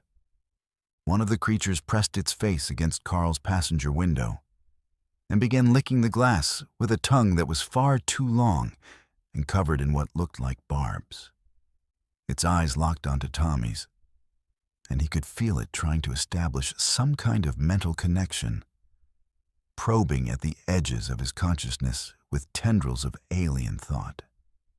Tommy grabbed his CB microphone and began broadcasting on the emergency channel. Mayday, Mayday, this is eastbound I-80 at mile marker 130. I'm being pursued by hostile individuals. Request immediate assistance from any law enforcement in the area. The radio crackled with static, but no response came through. It was as if Carl and his companions were somehow jamming all communication frequencies, isolating Tommy from any potential help. Carl's truck began to crowd Tommy's rig, forcing him toward the shoulder of the highway. The creatures inside were becoming more agitated, pressing against the windows and making sounds that were part animal growl, part electronic interference. Tommy could see that they were holding instruments that looked like a cross between medical equipment and torture devices. "You can't run forever, Tommy," Carl's voice said, now coming through the radio with a quality that made the speakers vibrate and distort. "We know where you live, where your family lives. We know your roots, your schedules, your habits. You're going to stop eventually, and when you do, we'll be waiting." Tommy realized with growing horror that this wasn't a random encounter. Carl and his companions had been stalking him, studying his patterns, waiting for the perfect opportunity to strike. The meeting at Murphy's last stop hadn't been coincidental. It had been carefully orchestrated to get Tommy alone on this isolated stretch of highway. The creatures in Carl's truck were now working on something that looked like a large net or web, made from material that seemed to shift and writhe with its own internal movement. Tommy understood that they were preparing to capture him, to drag him into their vehicle where unspeakable things would be done to him.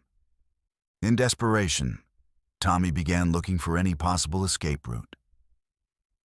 The highway was elevated here, running along a ridge with steep drop-offs on both sides. There were no exit ramps, no side roads. Nowhere to go except forward into whatever trap Carl had prepared for him. That's when Tommy remembered the runaway truck ramp he'd passed about 5 miles back. If he could somehow get Carl's truck to overshoot him, he might be able to double back and use the ramp to escape into the desert, where the creature's larger vehicle would have trouble following. Tommy suddenly hit his brakes, causing his truck to decelerate rapidly. Carl's truck shot past him, and Tommy could see the creatures inside scrambling to adjust their positions. He immediately floored the accelerator and began weaving back and forth across both lanes, making it difficult for Carl to match his movements. The chase continued for several more miles, with Carl's truck trying to box Tommy in while the creatures inside prepared their capture equipment. Tommy could see more of them now, at least 6 or 7 beings that looked like they'd been assembled from spare parts of different species. Some had too many arms. Others had heads that were the wrong shape for their bodies. And all of them moved with a fluid, boneless quality that suggested their anatomy was fundamentally different from anything terrestrial. Finally, Tommy saw what he'd been looking for: an emergency crossover in the highway median that would allow him to reverse direction. He waited until Carl's truck was committed to a passing maneuver, then suddenly cut across the median and began heading back the way he'd come. Carl's truck tried to follow, but its larger size and the presence of the creatures inside made it less maneuverable. Tommy watched in his mirrors as the vehicle skidded sideways across the median, nearly rolling over before coming to rest in a cloud of dust and debris. Tommy didn't stop to see if Carl and his companions were injured. He drove at maximum speed back toward Murphy's last stop, hoping to find help or at least other people who could witness what was happening. But when he arrived at the truck stop, he found it completely abandoned. The lights were off, the doors were locked, and there was no sign of Dolores or anyone else.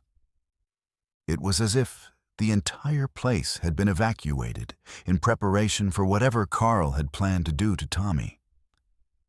The realization that the creatures had accomplices, that they were part of some larger organization, made Tommy's situation even more desperate. He continued driving east, putting as much distance as possible between himself and the site of the encounter.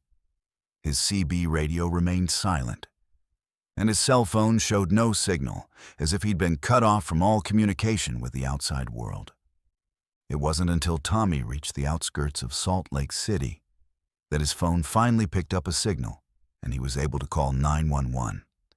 The dispatcher took his report seriously and promised to send patrol cars to investigate the area where the encounter had occurred. But Tommy knew they wouldn't find anything. Carl and his companions were too smart, too organized to leave evidence behind. They would have cleaned up any traces of their presence and moved on to stalk their next victim. The highway was full of isolated truckers who could disappear without anyone noticing for days or weeks. Tommy completed his delivery in Salt Lake City, but he couldn't shake the feeling that he was still being watched. He started varying his routes, avoiding the Nevada desert entirely and carrying more weapons in his truck. He also began researching similar incidents and found a disturbing pattern of missing truckers along remote highways throughout the western United States.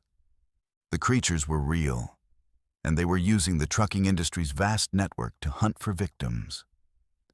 They understood the culture of the road well enough to blend in, to appear normal until they revealed their true nature. Most drivers who encountered them probably never lived to tell about it.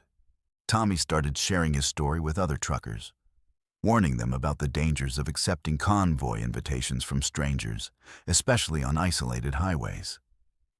Some listened, but most dismissed his warnings as the product of too many hours on the road and too much caffeine. But Tommy knew the truth, and he carried that knowledge with him every time he climbed into his cab and headed out onto the highway. Somewhere in the darkness between cities, Carl and his companions were still hunting, still searching for their next victim. The road was full of predators that no safety manual could prepare you for, and the most dangerous ones were the ones that looked almost human until it was too late to escape. And in the deepest part of the Nevada desert, Murphy's last stop sits empty and abandoned, waiting for the next unsuspecting trucker to stop for fuel and coffee, unaware that they're walking into a trap that's been carefully prepared by things that should not exist. The highway never sleeps, and neither do the hunters that prowl its endless miles, wearing human faces like masks while they search for their next prey. Let's move to our 7th story. The shoulder of Interstate 75 stretched endlessly through the Georgia pines as Marcus pulled his Mack truck to a stop. the diesel engine's rumble fading into the humid night air. It was 2:15 a.m. on a sweltering August evening, and the heat hadn't broken even after sunset. The asphalt still radiated warmth from the day's brutal sun, creating shimmering mirages that danced in his headlights like ghostly apparitions. Marcus had been driving for 19 years, hauling everything from furniture to farm equipment across the southeastern United States. He knew every truck stop, every way station, and every dangerous curve between Atlanta and Miami. But tonight, something had forced him to pull over. Not mechanical trouble or fatigue, but something far more unsettling that he couldn't quite name. For the past 50 miles, Marcus had been seeing figures walking along the highway shoulder. At first, he dismissed them as hitchhikers or stranded motorists. But as the sightings became more frequent, he began to notice disturbing patterns that defied logical explanation. The figures all walked in the same direction, moving north against the flow of traffic with a purposeful, measured gait that never varied. They appeared to be people of all ages. Elderly men in hospital gowns, middle-aged women in blue dresses, children in pajamas, teenagers in school uniforms. But they all shared certain characteristics that made Marcus's skin crawl. None of them ever looked at approaching vehicles or attempted to flag down help. They walked with their heads held high, staring straight ahead with expressions of serene contentment that seemed completely inappropriate for people wandering a dangerous highway in the middle of the night. Most disturbing of all, they cast no shadows, despite the bright illumination from Marcus's headlights.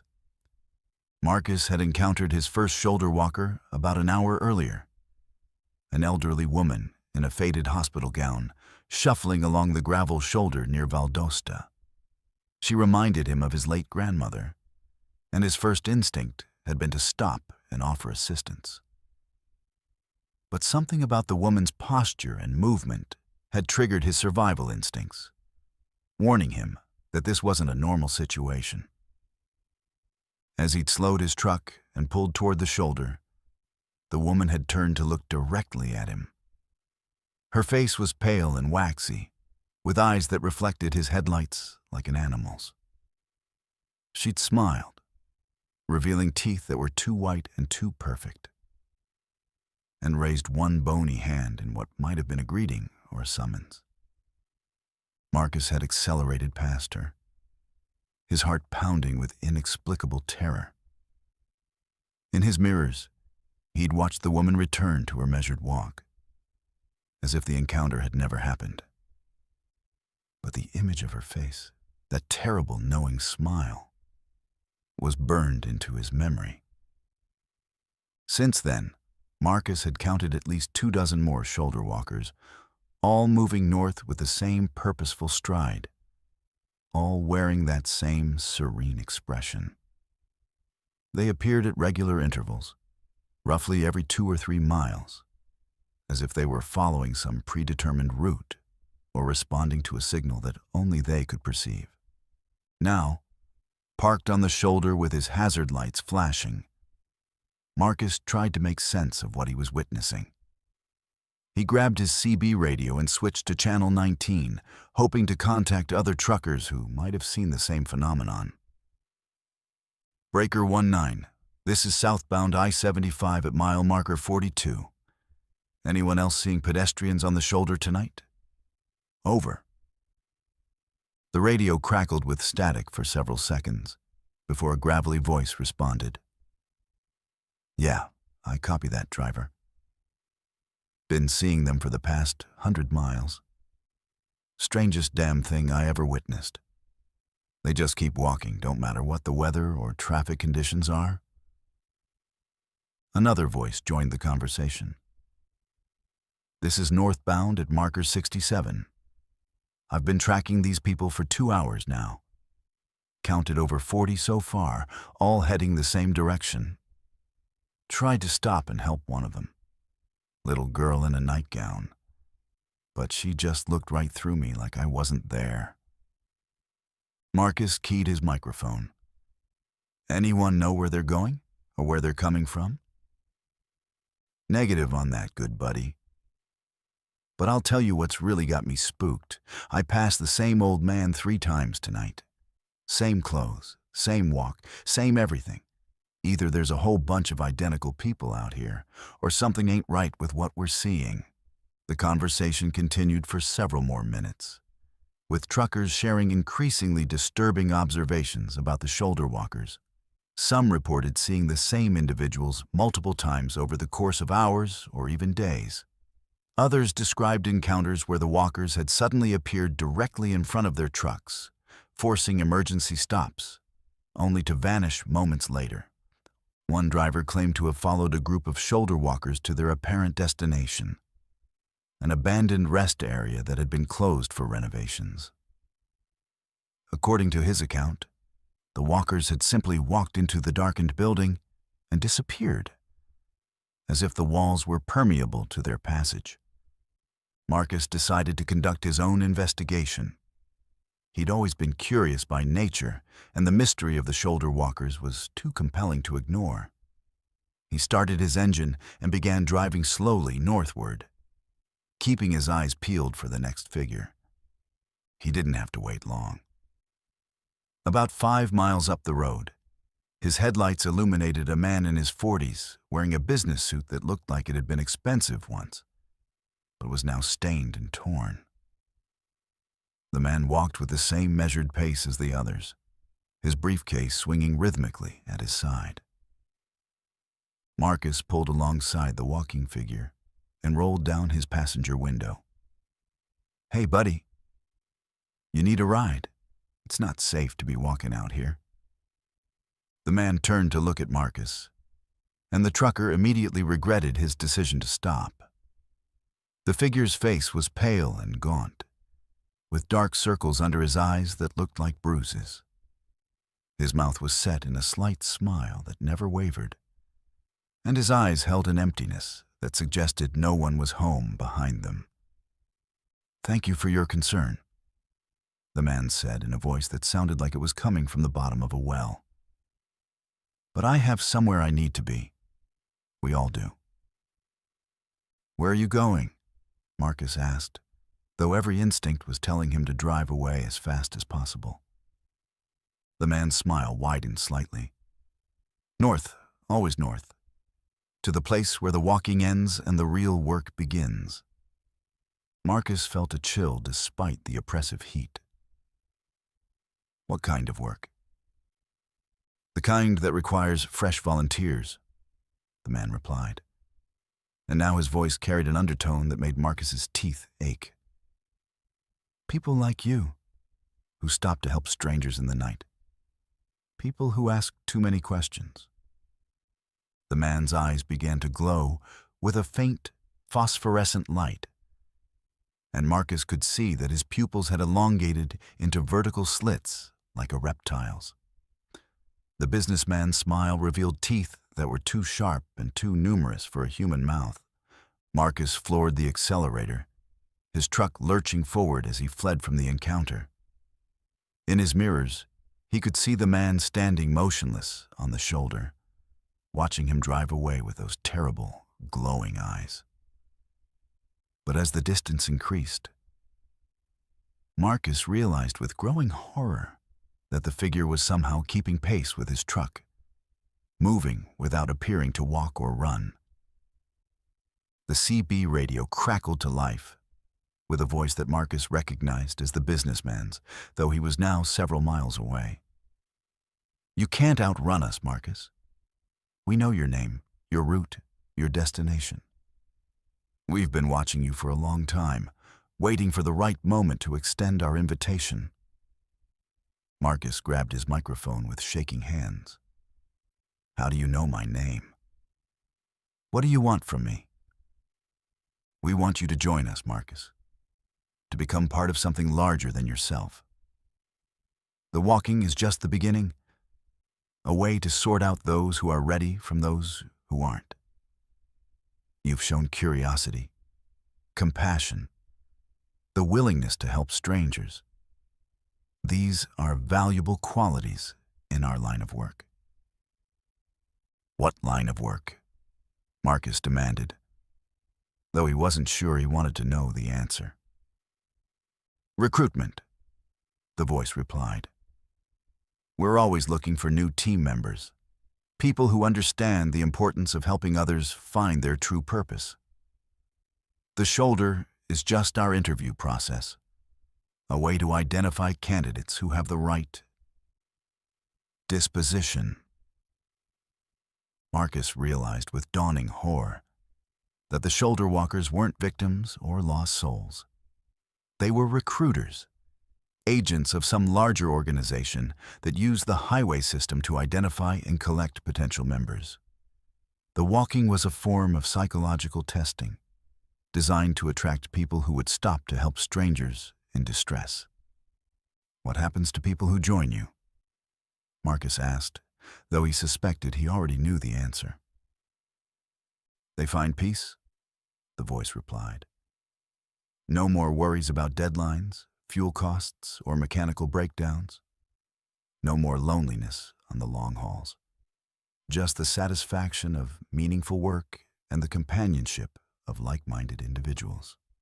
Marcus looked in his mirrors and saw that the shoulder walkers were now appearing in greater numbers, emerging from the tree line on both sides of the highway. They moved with increasing coordination, forming loose groups that seemed to be herding his truck toward some predetermined destination. The businessman's voice returned, now coming from multiple radio channels simultaneously. You're approaching the collection point, Marcus. Don't be afraid. The transition is quite painless. Most people find it rather liberating, actually. No more decisions to make, no more responsibilities to worry about. Ahead of Marcus, the highway curved to the right, and he could see lights in the distance that didn't look like normal traffic. As he got closer, he realized it was a massive gathering of shoulder walkers. Hundreds of figures standing in perfect formation across both lanes of the interstate, blocking all traffic in both directions. They stood with military precision, arranged in rows that stretched from the median to the outer shoulders.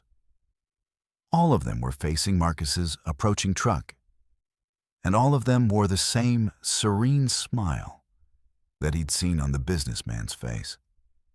Their eyes glowed with that same phosphorescent light, creating a constellation of unblinking stars in the darkness. Marcus hit his brakes and brought his truck to a stop about 50 yards from the assembled crowd. He could see other vehicles scattered among the walkers, cars, trucks, and motorcycles that had apparently been stopped by previous gatherings. Some of the vehicles' drivers were now standing among the walkers, having apparently joined their ranks. The businessman appeared at Marcus's driver's side window, though Marcus hadn't seen him approach. Up close, the figure's inhuman nature was even more apparent. His skin had a translucent quality that revealed dark veins beneath the surface, and his movements were too fluid, too graceful for normal human anatomy. Welcome to the end of your journey, Marcus, the businessman said, and the beginning of your real purpose. Step out of the truck and let us show you what you've been missing all these years on the road. Marcus looked at the assembled crowd and realized that many of the faces were familiar. Truckers he'd known for years, drivers who had simply vanished from the CB channels without explanation. They all wore the same peaceful expression, the same empty smile that suggested they'd found something they'd been searching for their entire lives. The temptation was overwhelming. Marcus was tired of the loneliness, tired of the endless miles and the constant pressure to make deliveries on time. The idea of joining a community where all of those worries would disappear was incredibly appealing. But something deep in his core rebelled against the offer. Marcus had always been independent, always valued his freedom above security or comfort.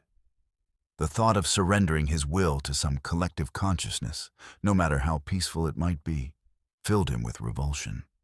Instead of opening his door, Marcus threw his truck into reverse and began backing away from the gathering.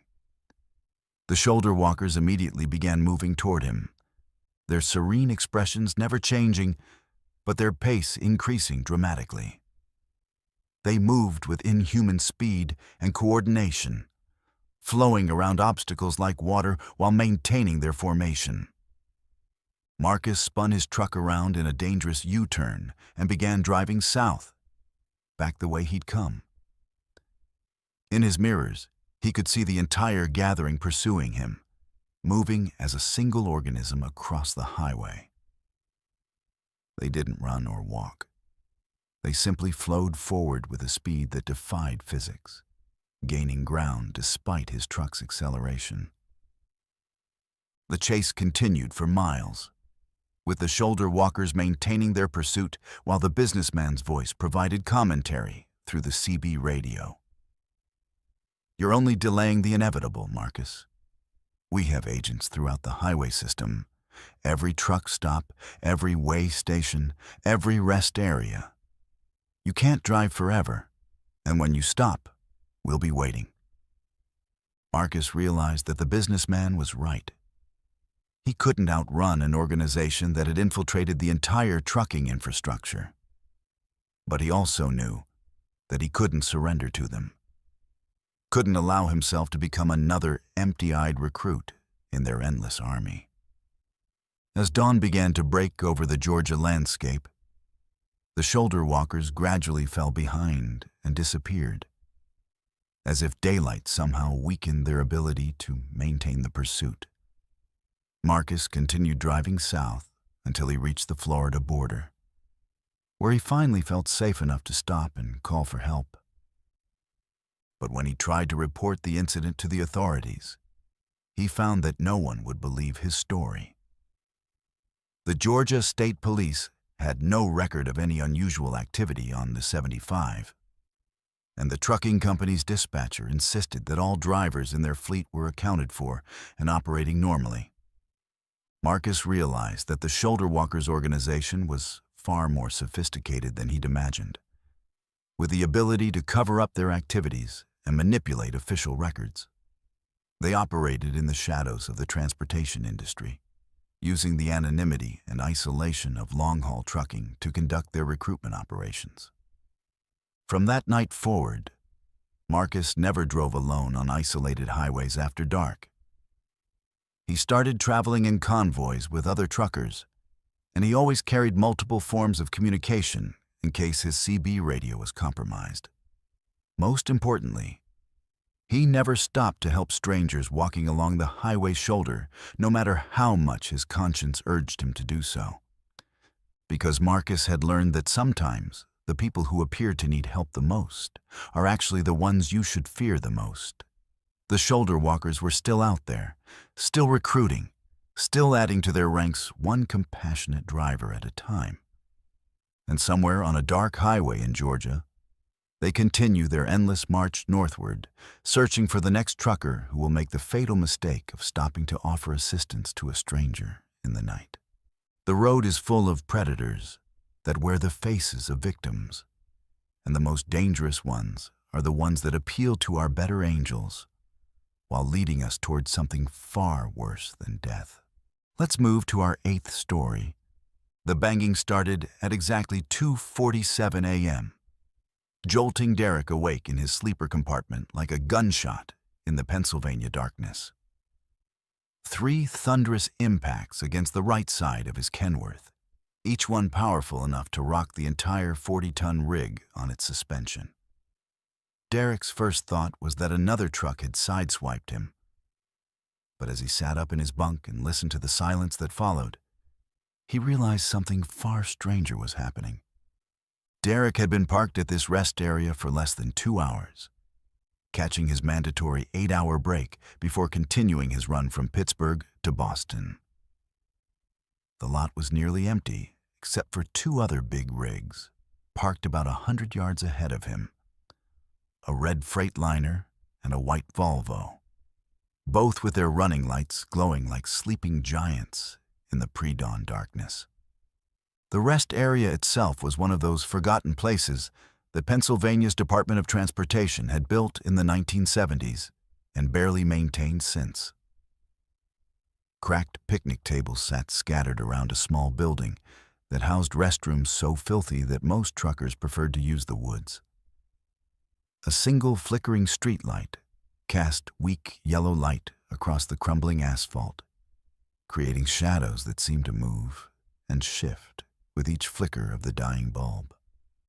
Derek grabbed his flashlight and peered out his passenger window, expecting to see damage from whatever had struck his truck. But the side of his trailer looked perfectly normal.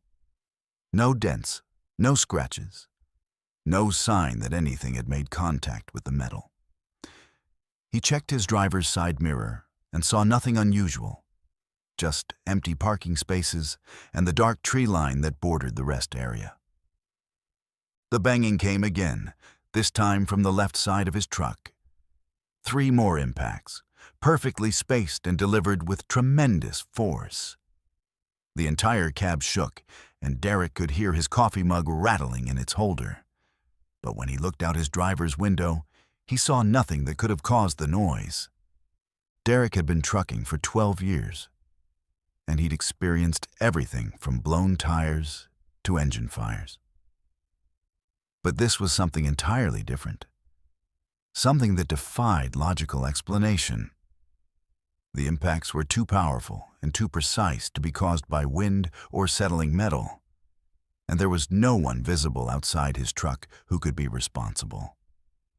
He grabbed his CB radio and switched to channel 19, hoping to contact the other drivers in the lot. Breaker 19, this is the Kenworth in the back of the rest area. Anyone else hearing loud banging noises? Over. The radio crackled with static for several seconds before a gravelly voice responded. Yeah, I copy that, driver.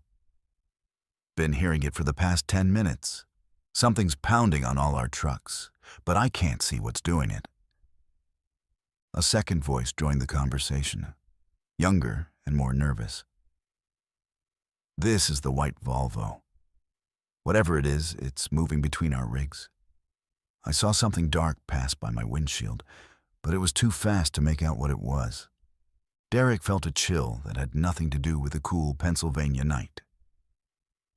Anyone got eyes on what we're dealing with here? Negative, the first voice replied. But I'll tell you what, I've been driving for 23 years, and I ain't never experienced nothing like this.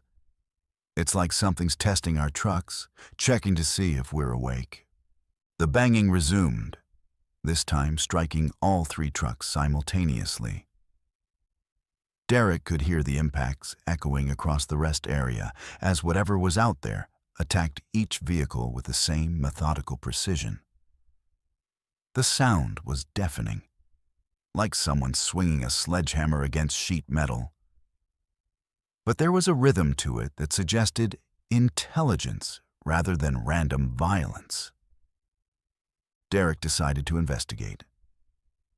He pulled on his boots and grabbed his baseball bat from behind his seat, then quietly opened his door and stepped out into the night. The air was thick with humidity and the smell of diesel exhaust, and he could hear the distant hum of traffic on the interstate. But the rest area itself was eerily quiet, as if whatever had been making the noise had suddenly stopped. He walked around his truck, playing his flashlight beam across every surface, looking for signs of damage or clues about what had been striking his rig.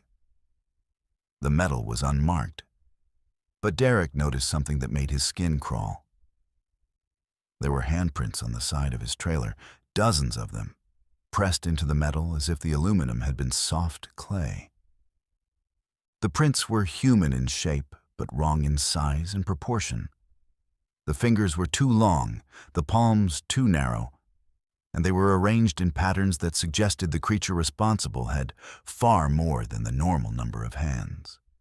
Some of the prints overlapped others, creating a chaotic collage of alien anatomy pressed into the metal surface. Derek's flashlight beam swept across the ground around his truck, and he saw more evidence of the mysterious visitor. Footprints in the dirt showed a bipedal creature with feet that were at least 18 inches long and equipped with what looked like claws instead of toes. The stride length between prints was nearly 6 feet, suggesting something that was either very tall or capable of moving with inhuman speed.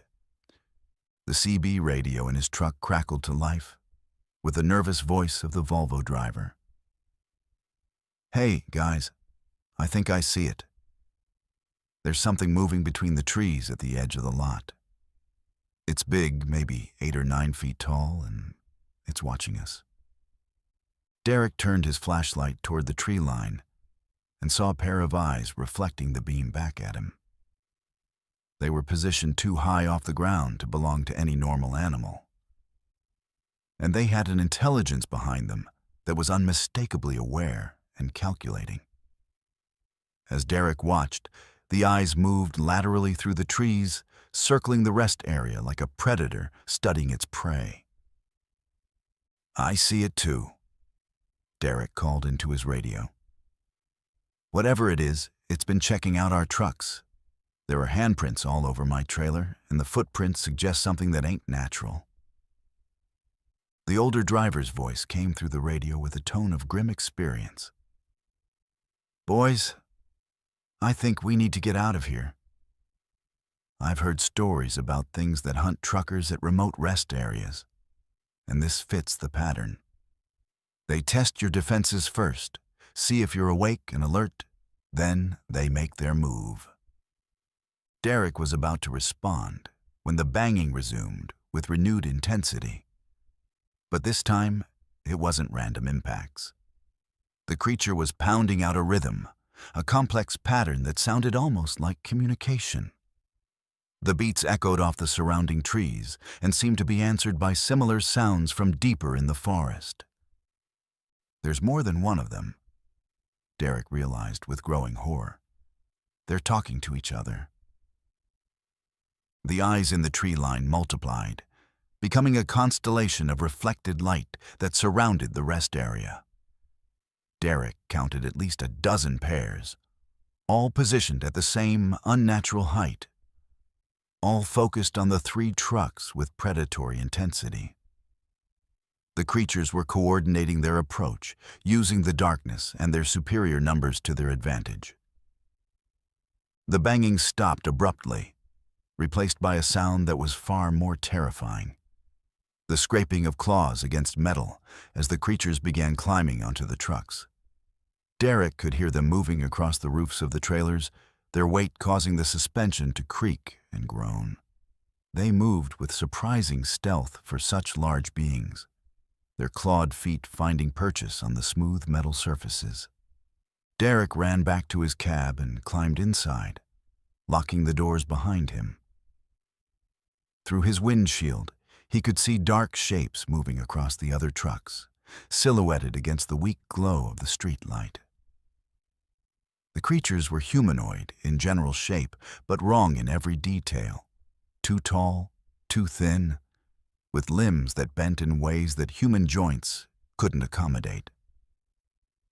One of the creatures dropped down from the roof of the Freightliner and landed directly in front of Derek's truck.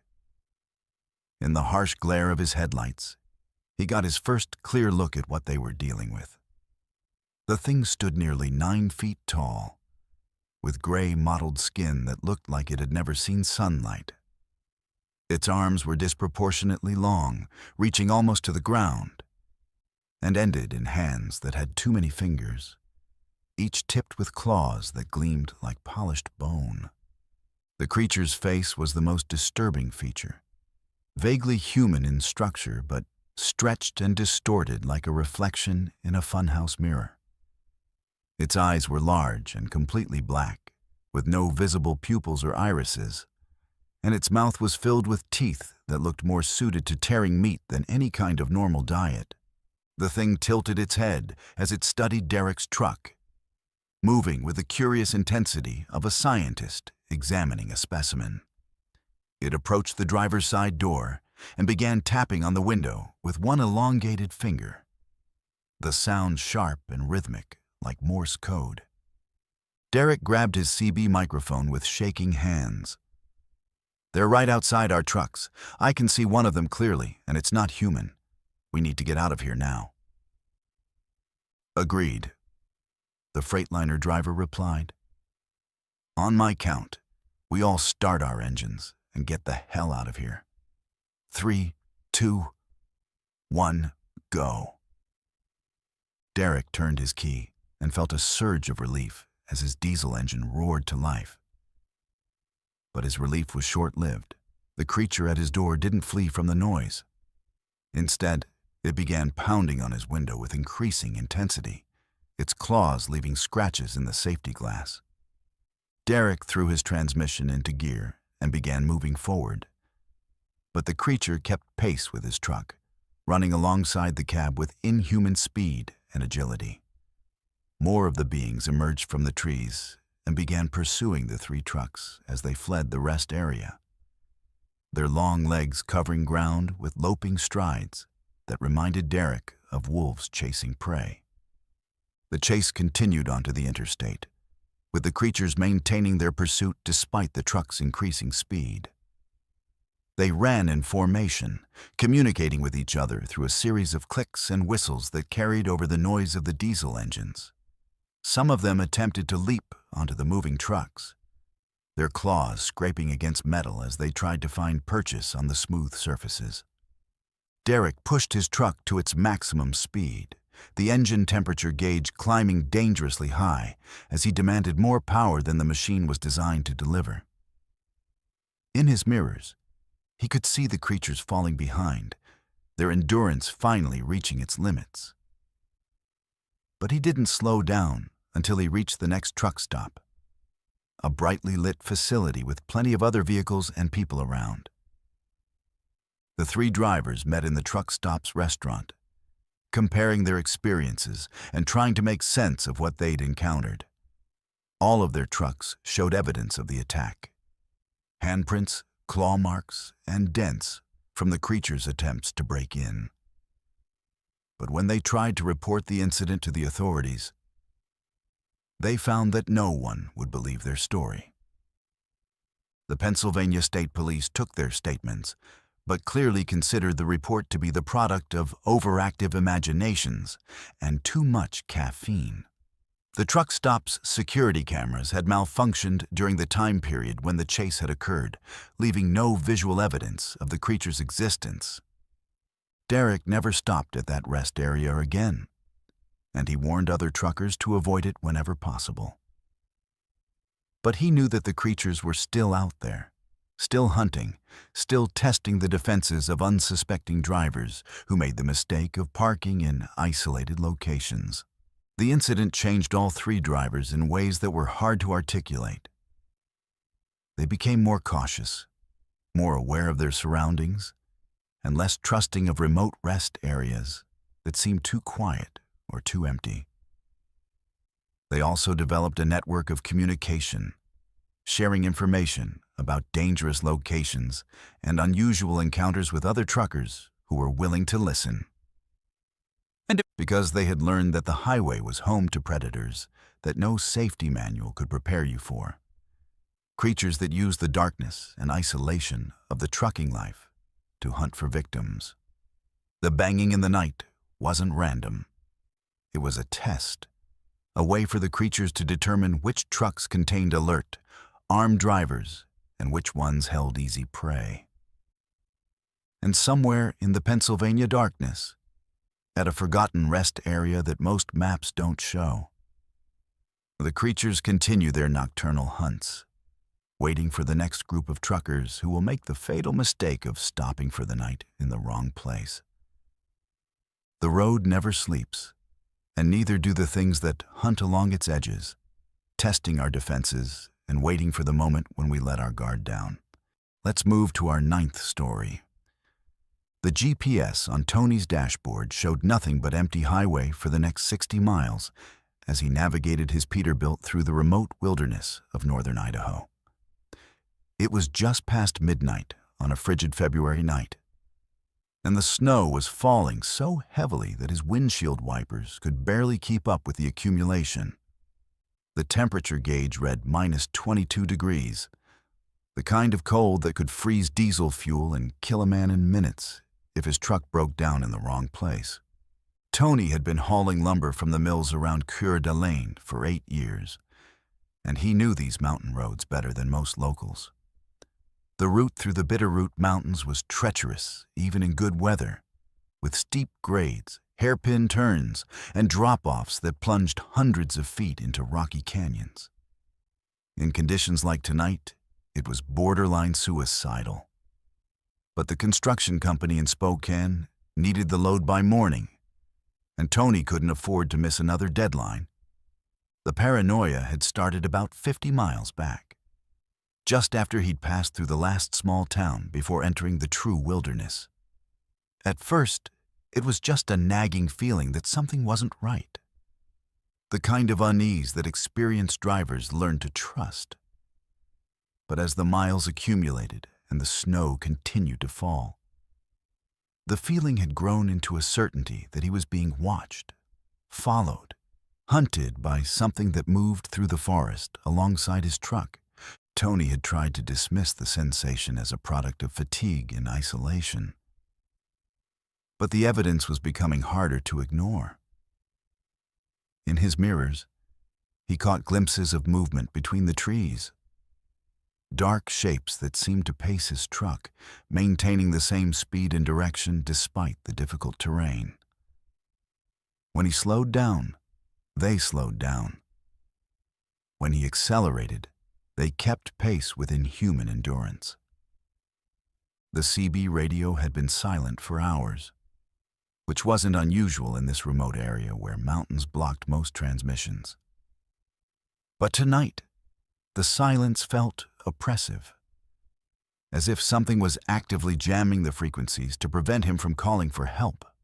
Tony's satellite phone showed no signal, and his cell phone had lost coverage miles ago, leaving him completely cut off from the outside world. The first direct sign of trouble came when Tony noticed tracks in the snow alongside the highway. They appeared in his headlights as he rounded a sharp curve, running parallel to the road in the soft powder that had accumulated on the shoulder. The tracks were large, easily twice the size of human footprints, and they showed a stride length that suggested something moving at incredible speed. But what made Tony's blood run cold was the realization that the tracks were fresh, made within the last few minutes based on how little snow had accumulated in them. Whatever was making them was not only keeping pace with his truck, but was close enough to leave evidence of its passage in the areas illuminated by his headlights. Tony pressed harder on the accelerator, pushing his truck faster than was safe on the icy mountain road. The diesel engine roared as it climbed the steep grade, and he could feel the trailer sliding slightly on the curves despite his chains and experience. But the alternative, slowing down and allowing whatever was out there to get closer, seemed far more dangerous than the risk of losing control. The tracks multiplied as Tony continued climbing into the mountains. What had started as a single set of prints became 2, then 4, then too many to count. They crisscrossed the highway, disappeared into the forest, and reappeared on the other side, suggesting a pack of creatures that was coordinating their movements and surrounding his truck. Tony's hands were shaking as he gripped the steering wheel, and sweat was beading on his forehead despite the frigid air. He'd heard stories from other drivers about encounters with strange creatures in remote areas, but he'd always dismissed them as tall tales or the products of too much caffeine and too little sleep. Now, faced with evidence that something was actively stalking him through the Idaho wilderness, those stories seemed far more credible. The attack came without warning as Tony navigated a particularly treacherous section of road that wound along the edge of a deep canyon. Something large struck the passenger side of his cab with tremendous force, rocking the entire truck and spiderwebbing the window. Tony fought to maintain control as his truck skidded toward the guardrail, the trailer jackknifing slightly before he managed to straighten it out. In the brief moment when whatever had attacked him was visible in his peripheral vision, Tony caught a glimpse of something that defied description. It was roughly humanoid in shape, but covered in thick, dark fur that glistened with ice crystals. Its limbs were disproportionately long and muscular, and its face combined human and animal features in a way that suggested intelligence behind the predatory instincts. The creature landed in the snow beside the road and immediately began running alongside Tony's truck, its powerful legs carrying it effortlessly through the deep powder. It moved with a fluid grace that was both beautiful and terrifying, covering ground with bounds that would have been impossible for any normal animal. More creatures emerged from the forest, appearing on both sides of the highway, like ghosts materializing from the swirling snow. They ran in formation, communicating with each other through howls and calls that echoed off the canyon walls and seemed to come from everywhere at once. Tony counted at least 6 of them, all moving with the same supernatural speed and coordination. One of the creatures leapt onto Tony's trailer, its claws finding purchase on the metal surface despite the ice and snow. Tony could hear it moving across the roof, its weight causing the suspension to groan and the entire rig to sway dangerously. The sound of claws scraping against metal was audible, even over the roar of his diesel engine and the howling of the wind. Tony reached for his CB radio and began broadcasting on the emergency channel, hoping that someone, somewhere, might pick up his transmission. "Mayday, Mayday. This is northbound on Highway 95, mile marker unknown. I'm under attack by unknown hostiles. Request immediate assistance from any law enforcement in the area." The radio crackled with static, but no response came through. Tony was completely alone with whatever was happening outside his truck, cut off from help by the mountains and the storm. The creature on his trailer began working its way forward, moving with the confidence of something that had done this before. Tony could see its shadow in his mirrors as it approached the cab, and he realized with growing horror that it was trying to reach his fuel tanks. If it managed to puncture them, he would be stranded in the wilderness with no heat, no power, and no way to escape. In desperation, Tony began swerving back and forth across the highway, trying to shake the creature loose. The maneuver was incredibly dangerous on the icy road, and he could feel his trailer sliding toward the edge of the canyon with each turn. But the alternative, allowing the creature to disable his truck, seemed even more dangerous. The creature held on with inhuman strength, its claws leaving deep gouges in the metal as it fought to maintain its grip. Tony could hear it making sounds that were part growl, part human speech, as if it were trying to communicate with him or perhaps coordinate with the other members of its pack. That's when Tony noticed something that filled him with a new kind of terror. The creatures weren't just hunting him, they were herding him, forcing him toward a specific destination. Every time he tried to change direction or take an alternate route, they would appear to block his path, leaving him no choice but to continue on the road they wanted him to travel. The realization that this was a coordinated trap rather than a random attack made Tony's situation far more desperate. These creatures weren't just predators. They were intelligent, organized, and experienced in hunting vehicles on these mountain roads. They knew the terrain, they knew the weather patterns, and they knew exactly how to isolate and capture their prey. Tony pushed his truck to its absolute limits, the engine temperature gauge climbing dangerously high as he demanded more power than the machine was designed to deliver. The creature on his trailer was joined by another, and he could feel the additional weight affecting his truck's handling. The steering became sluggish, and the brakes felt spongy, as if the creature's presence was somehow interfering with his truck's mechanical systems. The pack began to close in, with creatures running alongside both sides of his truck and more visible in the forest ahead. They moved with perfect coordination, like a military unit executing a well-rehearsed operation.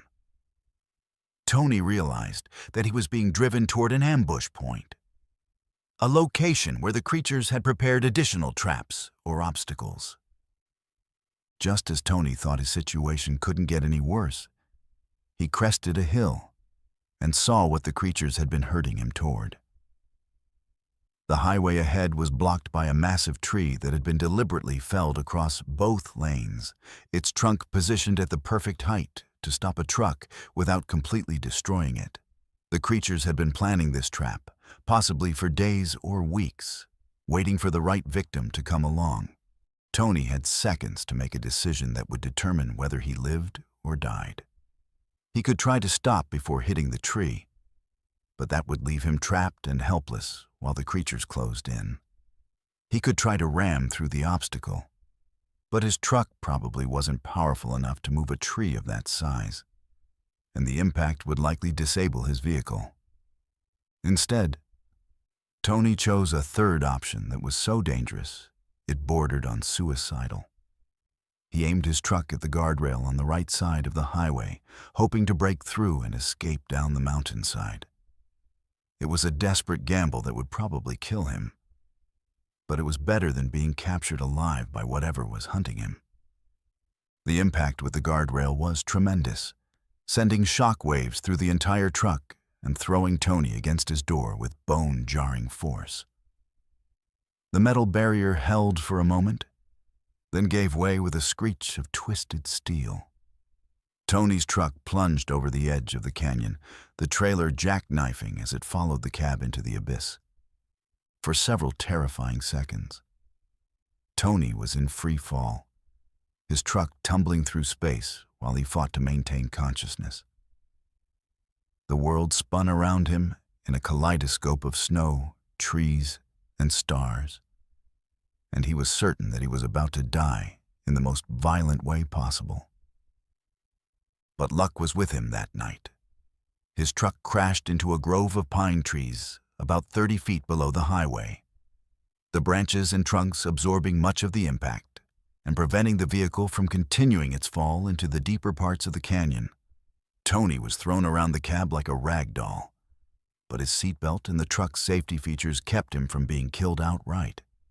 When the world finally stopped spinning, Tony found himself hanging upside down in his cab, blood trickling from a cut on his forehead and his entire body aching from the impact.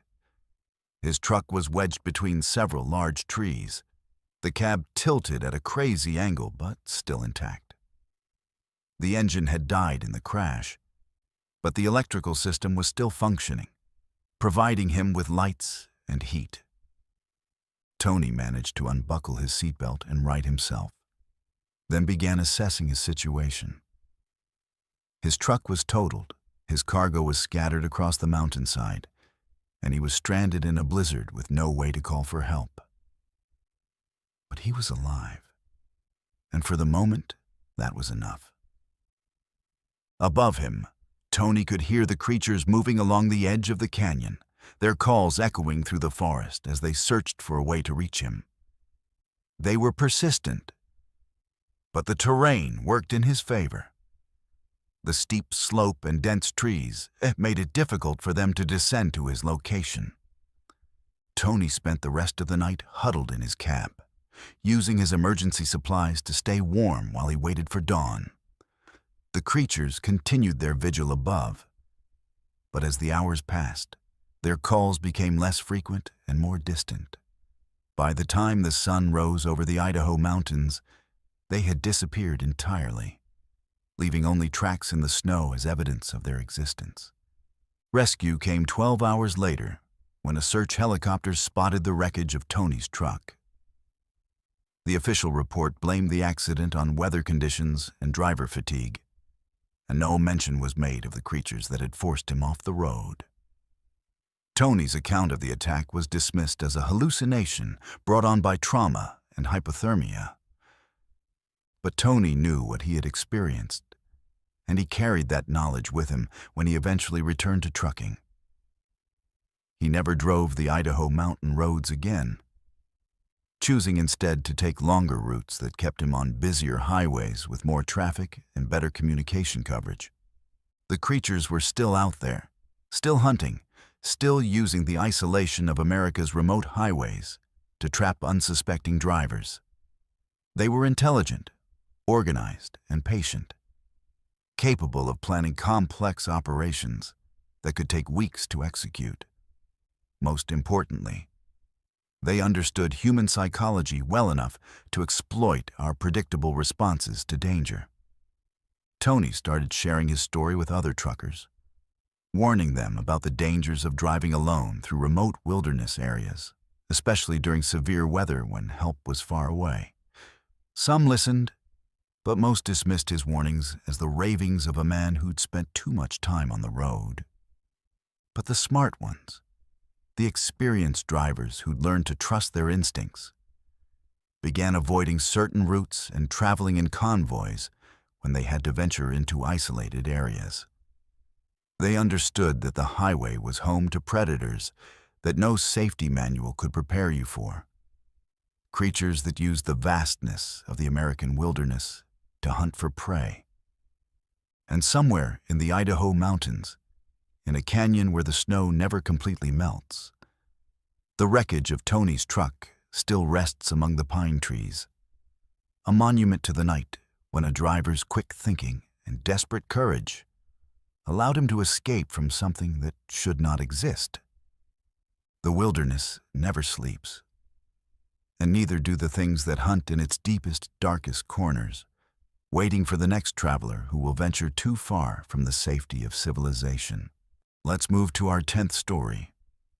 The headlights of Ray's Kenworth cut through the darkness as he navigated the winding back roads of rural Alabama, his trailer loaded with automotive parts, bound for a factory in Montgomery. It was 3:30 a.m. on a humid September night, and the air was thick with the smell of kudzu and pine sap that drifted through his slightly open window. Ray had been driving these southern routes for 16 years, and he knew every truck stop, every speed trap, and every shortcut between Birmingham and the Gulf Coast. But tonight, Ray wasn't taking his usual route. A massive pileup on I-65 had closed the interstate for hours, forcing him and dozens of other truckers onto the secondary highways that snaked through Alabama's rural heartland. The GPS on his dashboard showed a maze of county roads and state highways that would add 3 hours to his trip. But it was better than sitting in traffic until dawn. The detour had taken Ray through some of the most isolated parts of the state, past abandoned farmhouses and overgrown cotton fields that hadn't been worked in decades.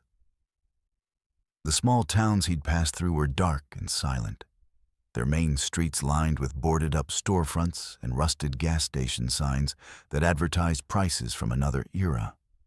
It was the kind of landscape that time had forgotten, where cell phone towers were rare and the nearest help might be 50 miles away.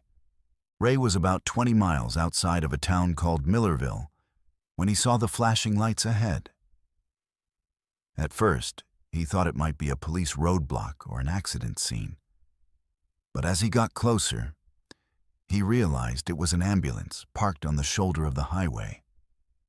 The emergency vehicle's red and white strobes painted the surrounding trees in alternating colors, creating a surreal light show in the darkness. Ray slowed his truck and pulled alongside the ambulance, expecting to see paramedics working on an accident victim, or perhaps loading someone into the back of the vehicle. Instead, he saw a single EMT standing beside the open rear doors, waving frantically at his truck. The man appeared to be in his 30s, wearing the standard uniform of a rural emergency medical service, and his face was etched with what looked like genuine desperation. Ray rolled down his window and called out, "You need help? I can call for backup on my CB." The EMT jogged over to Ray's truck, his boots crunching on the gravel shoulder. "Thank God you stopped," he said, his voice carrying a thick Alabama accent. "I've got a critical patient in the back, but my engine died and my radio's not working. I need to get this guy to the hospital in Montgomery, but it's 40 miles from here." Ray looked at the ambulance and noticed that it was an older model, probably from the 1990s, with rust spots around the wheel wells and a paint job that had seen better days. Rural emergency services often operated on shoestring budgets, so the vehicle's condition wasn't necessarily suspicious. But something about the situation made Ray's instincts prickle with unease. "What's wrong with your patient?" Ray asked, trying to get a better look at the interior of the ambulance. "Car accident about 10 miles back," the EMT replied. "Single vehicle, rolled over in a ditch. Driver's got internal bleeding and possible spinal injuries. I managed to stabilize him, but he needs surgery within the hour or he's not going to make it." Ray could see a figure lying on a gurney inside the ambulance, covered with a white sheet up to the neck. The patient appeared to be unconscious, and Ray could make out what looked like medical equipment surrounding the gurney. Everything seemed legitimate, but something about the EMT's demeanor was setting off alarm bells in Ray's subconscious. "Why don't you call for another ambulance?" Ray suggested. "Surely there's backup available." The EMT shook his head. "Closest unit is over an hour away, and this guy doesn't have that kind of time. Look, I know it's an unusual request, but could you give us a ride? Your truck's big enough to carry the gurney and the trailer, and I can monitor the patient during transport." Ray hesitated. His trailer was loaded with automotive parts, leaving no room for a gurney, and he wasn't sure his insurance would cover transporting medical patients. More importantly, something about the EMT's story didn't add up. If there had been a serious accident 10 miles back, why hadn't Ray seen any evidence of it? No skid marks, no debris, no other emergency vehicles responding to the scene. "I don't think that's going to work," Ray said carefully. "My trailer's full, and I'm not equipped for medical transport. Why don't I call ahead to Montgomery and have them send another ambulance to meet you halfway?" The EMT's expression changed subtly, and Ray caught a glimpse of something cold and calculating behind the man's eyes. "That's not going to work either," he said, his voice taking on a harder edge. "This patient needs immediate transport, and you're the only option available." Ray's hand moved instinctively toward the pistol he kept in his door panel. "I'm sorry, but I can't help you. I'll call for backup on my CB and—" "You're going to help us," the EMT interrupted, and now his voice carried an authority that seemed to bypass Ray's conscious mind and speak directly to his nervous system. "You're going to pull your truck over to that rest area up ahead, and you're going to do exactly what I tell you to do." Ray felt a strange compulsion to comply, as if his hands were no longer under his own control. He found himself slowing the truck and looking for the rest area the EMT had mentioned, even though every rational thought in his head was screaming at him to drive away as fast as possible. The rest area turned out to be nothing more than a dirt pull-off with a few picnic tables and an outhouse that looked like it hadn't been maintained in years. Ray pulled his truck into the small lot, his movements feeling mechanical and disconnected from his will. The EMT followed in the ambulance, parking close enough to Ray's truck that escape would be difficult. As soon as Ray shut off his engine, the compulsion broke, and he regained control of his actions. He immediately reached for his CB radio, but found that it was producing nothing but static. His cell phone showed no signal, and his satellite emergency beacon wasn't responding to his attempts to activate it. The EMT appeared at Ray's driver's side window, no longer bothering to maintain his helpful facade. "Get out of the truck," he commanded, and Ray could see that the man's eyes had taken on an unnatural gleam in the darkness. "What do you want?" Ray asked, his hand gripping his pistol but not yet drawing it. "We want you to join our patient," the EMT replied with a smile that revealed teeth that were too sharp and too numerous for a human mouth. "He's been asking for company, and we think you'd be perfect for the role." Ray looked toward the ambulance and saw that the rear doors were now open, revealing the interior in all its horrifying detail. What he had mistaken for medical equipment was actually a collection of restraints, surgical instruments, and monitoring devices that looked more suited to torture than treatment. The figure on the gurney was indeed a patient, but not the kind Ray had expected. The man strapped to the gurney was conscious and aware, his eyes wide with terror as he struggled against the leather restraints that held him in place. His body was covered with surgical incisions that had been made with clinical precision, and tubes and wires ran from various wounds to machines that hummed and beeped with electronic life. "He's been with us for 3 days now," the EMT explained conversationally. "We've learned so much from him about human physiology, about pain tolerance, about the limits of consciousness. But he's starting to wear out, and we need fresh material for our research." Ray drew his pistol and pointed it at the EMT, but the man didn't seem concerned by the weapon. "Research into what?" Ray demanded. "The intersection of medicine and suffering," the EMT replied. "We're exploring the boundaries between life and death, between healing and harm. It's fascinating work, really. Most people don't appreciate the artistry involved in keeping someone alive while systematically dismantling their body." More figures emerged from the ambulance, all wearing medical uniforms, but moving with a coordination that suggested they weren't entirely human. They carried instruments that looked like a cross between surgical tools and medieval torture devices, and their faces held expressions of clinical detachment that were somehow more terrifying than outright malice. Ray realized that he had stumbled into the territory of something that used the cover of emergency medical services to hunt for victims. The ambulance was their mobile laboratory, allowing them to conduct their experiments while moving from location to location to avoid detection.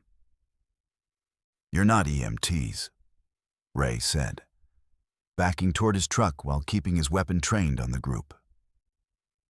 "Oh, but we are," the leader replied. "We're just not the kind that saves lives.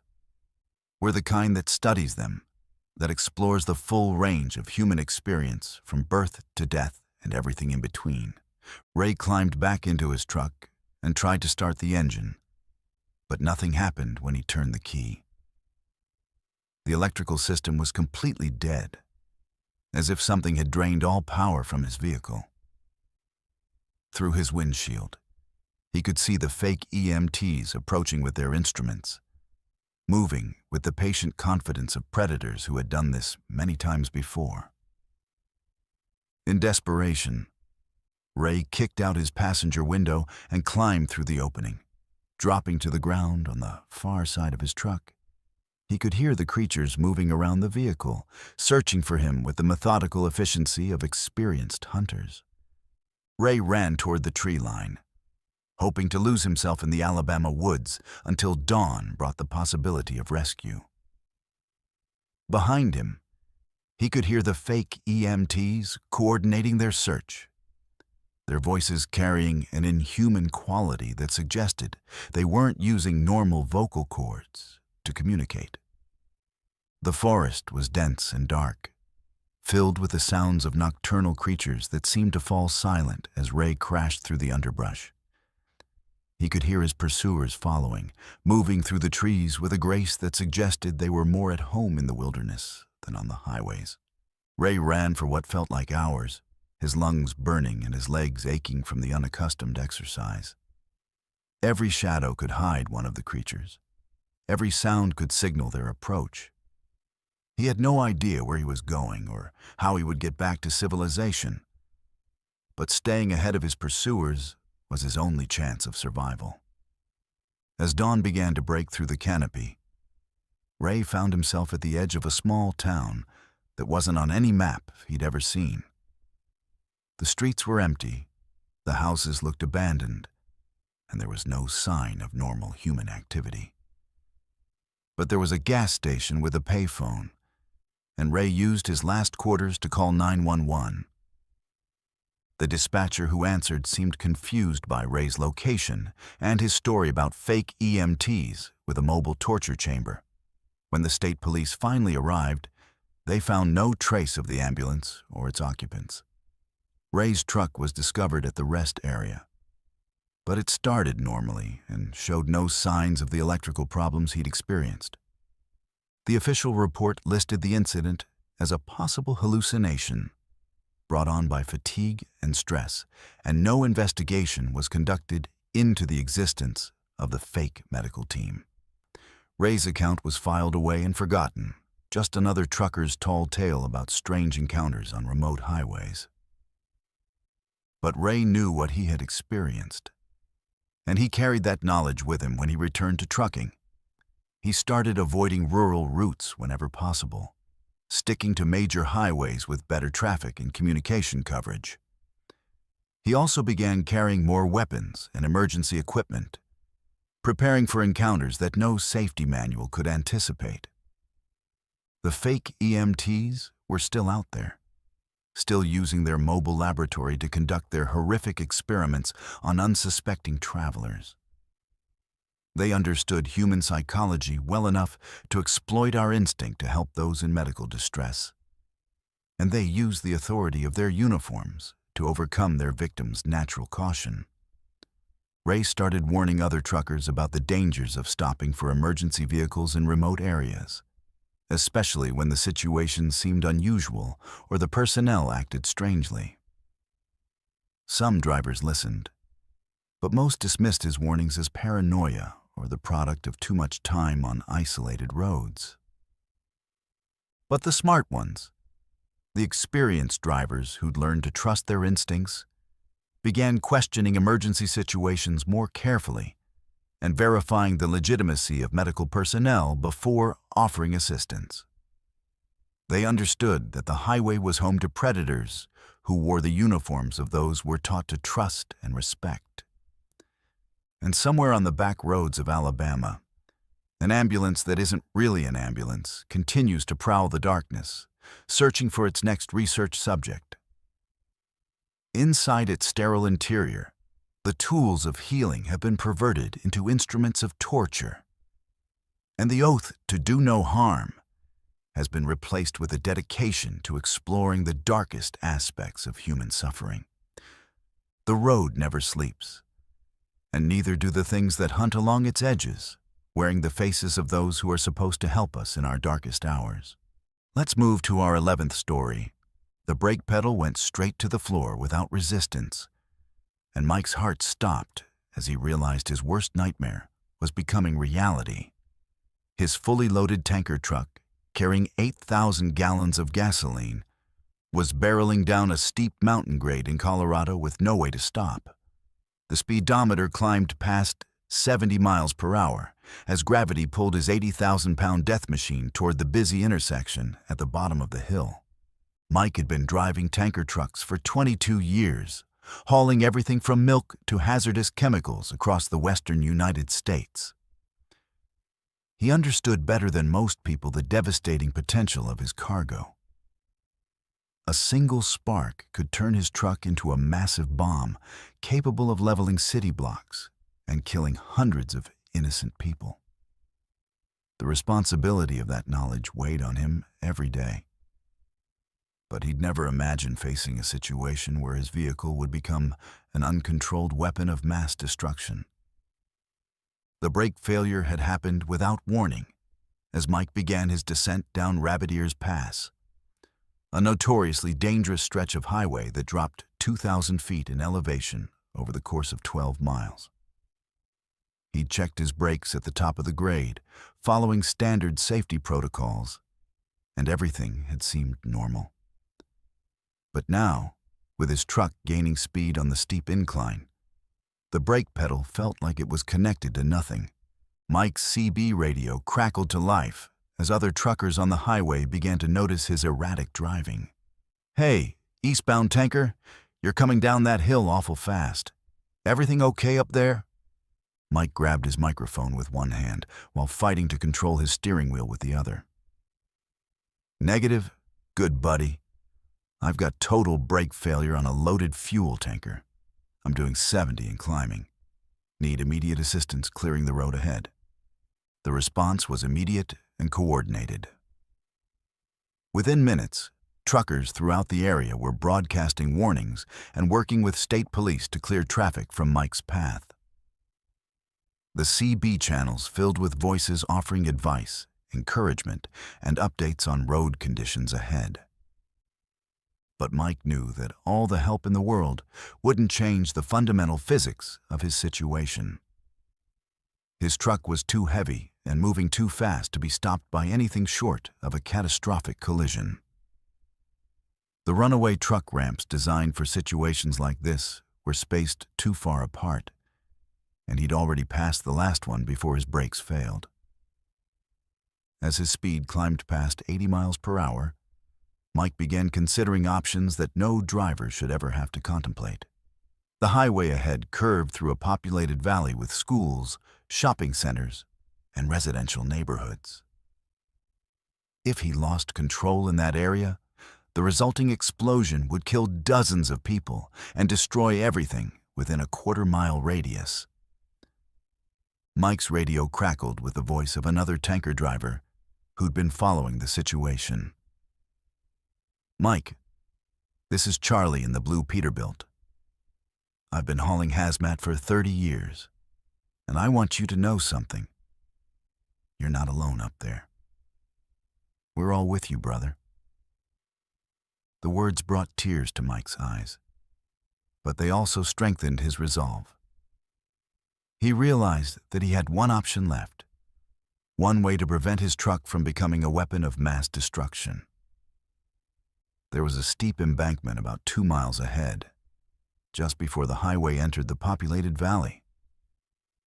If he could steer his truck off the road at that point, he might be able to crash in an unpopulated area where the explosion would harm no one but himself. "Charlie, I need you to call my wife," Mike said into his radio, his voice steady despite the terror he felt. "Tell her I love her, and tell my kids their daddy was thinking about them at the end." "Don't talk like that, Mike," Charlie replied. "We're going to figure this out. There's got to be another way." But Mike had already made his decision. He could see the embankment ahead, a steep slope that dropped into a rocky canyon, far from any buildings or people. It was his only chance to prevent a disaster that would haunt the survivors for the rest of their lives. As Mike approached the chosen spot, he said a final prayer and yanked his steering wheel hard to the right. His truck left the highway at nearly 90 miles per hour, sailing through the air for a brief moment before crashing into the rocky slope with tremendous force. The explosion was visible for miles, a massive fireball that rose hundreds of feet into the Colorado sky. The blast was so powerful that it registered on seismographs at the Colorado School of Mines, and the smoke plume could be seen from Denver, 60 miles away. But Mike's sacrifice had worked. The explosion occurred in an uninhabited canyon, far from any people or structures. Emergency responders found a crater 50 feet wide and 20 feet deep, but no other damage beyond the destroyed vegetation on the surrounding hillsides. Charlie and the other truckers who had been following the situation pulled over at the nearest truck stop. many of them too shaken to continue driving. They held an impromptu memorial service for Mike, sharing stories about his professionalism, his dedication to safety, and his ultimate sacrifice to protect innocent lives. The official investigation revealed that Mike's brake failure had been caused by a manufacturing defect in the brake line fittings, a problem that affected hundreds of trucks nationwide. The resulting recall prevented similar incidents, but it came too late to save Mike's life. Mike's story became legend among professional drivers, a reminder of the incredible responsibility that comes with hauling dangerous cargo and the heroism that ordinary people are capable of when faced with impossible choices. Trucking companies began using his example in safety training programs, teaching new drivers about the importance of equipment maintenance and the courage required to make the ultimate sacrifice. At the truck stop where Charlie and the other drivers had held their memorial, a small plaque was installed near the fuel pumps. It read simply, "In memory of Mike Thompson, who chose to save others rather than himself. The road is safer because of drivers like him." Mike's widow received letters from hundreds of people whose lives had been saved by her husband's decision. Parents whose children attended the school in the valley below. Shoppers who had been in the stores along his intended route. Families who lived in the neighborhoods that would have been destroyed by the explosion. The canyon where Mike crashed became an unofficial shrine for truckers. A place where drivers would stop to pay their respects and remember the man who had given everything to protect people he'd never met. Wildflowers now grow in the crater where his truck exploded, a natural memorial to a hero who made the hardest choice imaginable. Mike's story reminds us that heroism isn't always about dramatic rescues or battlefield courage. Sometimes it's about ordinary people making extraordinary sacrifices when faced with situations that test the very core of their character. Mike Thompson could have tried to save himself, could have hoped for a miracle that would allow him to survive. Instead, he chose to ensure that others would live, even though it meant his own death. The highway never forgets its heroes, and neither do the people whose lives they save. Mike's sacrifice echoes through every safety protocol, every brake inspection, and every moment when a driver chooses the welfare of others over their own survival. In the end, the most disturbing part of Mike's story isn't the mechanical failure or the explosive ending.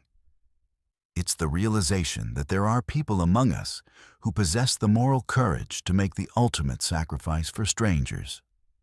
And we rarely know who they are until the moment when their true character is revealed. The road is full of ordinary heroes, driving ordinary trucks, carrying ordinary cargo, until the moment when circumstances demand that they become something extraordinary. And when that moment comes, some of them, like Mike Thompson, rise to meet it with a courage that defines the very best of human nature. Let's move to our 12th and final story.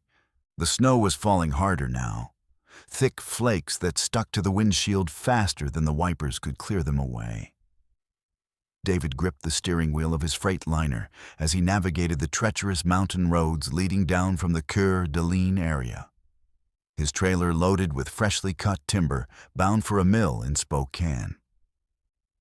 It was 11:30 p.m. on a bitter February night, and the temperature had dropped to 15 below zero.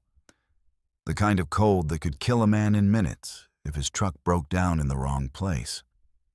David had been hauling logs through these Idaho mountains for 14 years, ever since his discharge from the Army. He knew every curve, every grade, and every dangerous spot on this route. But tonight felt different. The paranoia had started about an hour ago, just after he'd passed through the last small logging town before entering the true wilderness. At first, it was just a nagging feeling that something wasn't right. the kind of unease that experienced drivers learn to trust. The feeling had grown stronger with each passing mile, evolving from simple caution into a bone-deep certainty that he was being watched, followed, hunted by something that moved through the forest alongside his truck. David had tried to dismiss the sensation as a product of fatigue and isolation, but the evidence was becoming harder to ignore. In his mirrors, he caught glimpses of movement between the snow-laden pines, dark shapes that seemed to pace his truck, maintaining the same speed despite the difficult terrain. When he slowed down for a sharp curve, they slowed down. When he accelerated on a straight stretch, they kept pace with inhuman endurance. The shapes were too large to be deer or elk, too coordinated to be random wildlife, and too persistent to be products of his imagination. The CB radio had been silent for the past 50 miles, which wasn't unusual in this remote area where mountains blocked most transmissions. But tonight, the silence felt oppressive, as if something was actively jamming the frequencies to prevent him from calling for help. David's satellite phone showed no signal, and his cell phone had lost coverage an hour ago, leaving him completely cut off from the outside world. The first direct evidence of his stalkers came when David noticed tracks in the fresh snow alongside the highway. They appeared in his headlights as he rounded a hairpin turn, running parallel to the road in the soft powder that had accumulated on the shoulder. The tracks were enormous, easily 3 times the size of human footprints, and they showed a stride length that suggested something moving at incredible speed.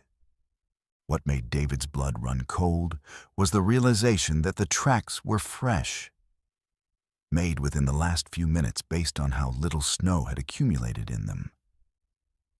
Whatever was making them was not only keeping pace with his truck, but was close enough to leave evidence of its passage in the areas illuminated by his headlights. David pressed harder on the accelerator, pushing his loaded truck faster than was safe on the icy mountain road. The diesel engine roared as it climbed the steep grades, and he could feel the trailer sliding slightly on the curves despite his chains and years of experience. But the alternative, slowing down and allowing whatever was out there to get closer, seemed far more dangerous than the risk of losing control. The tracks multiplied as David continued his descent through the mountains. What had started as a single set of prints became 2, then 4, then too many to count. They crisscrossed the highway, disappeared into the forest, and reappeared on the other side, suggesting a pack of creatures that was coordinating their movements and surrounding his truck.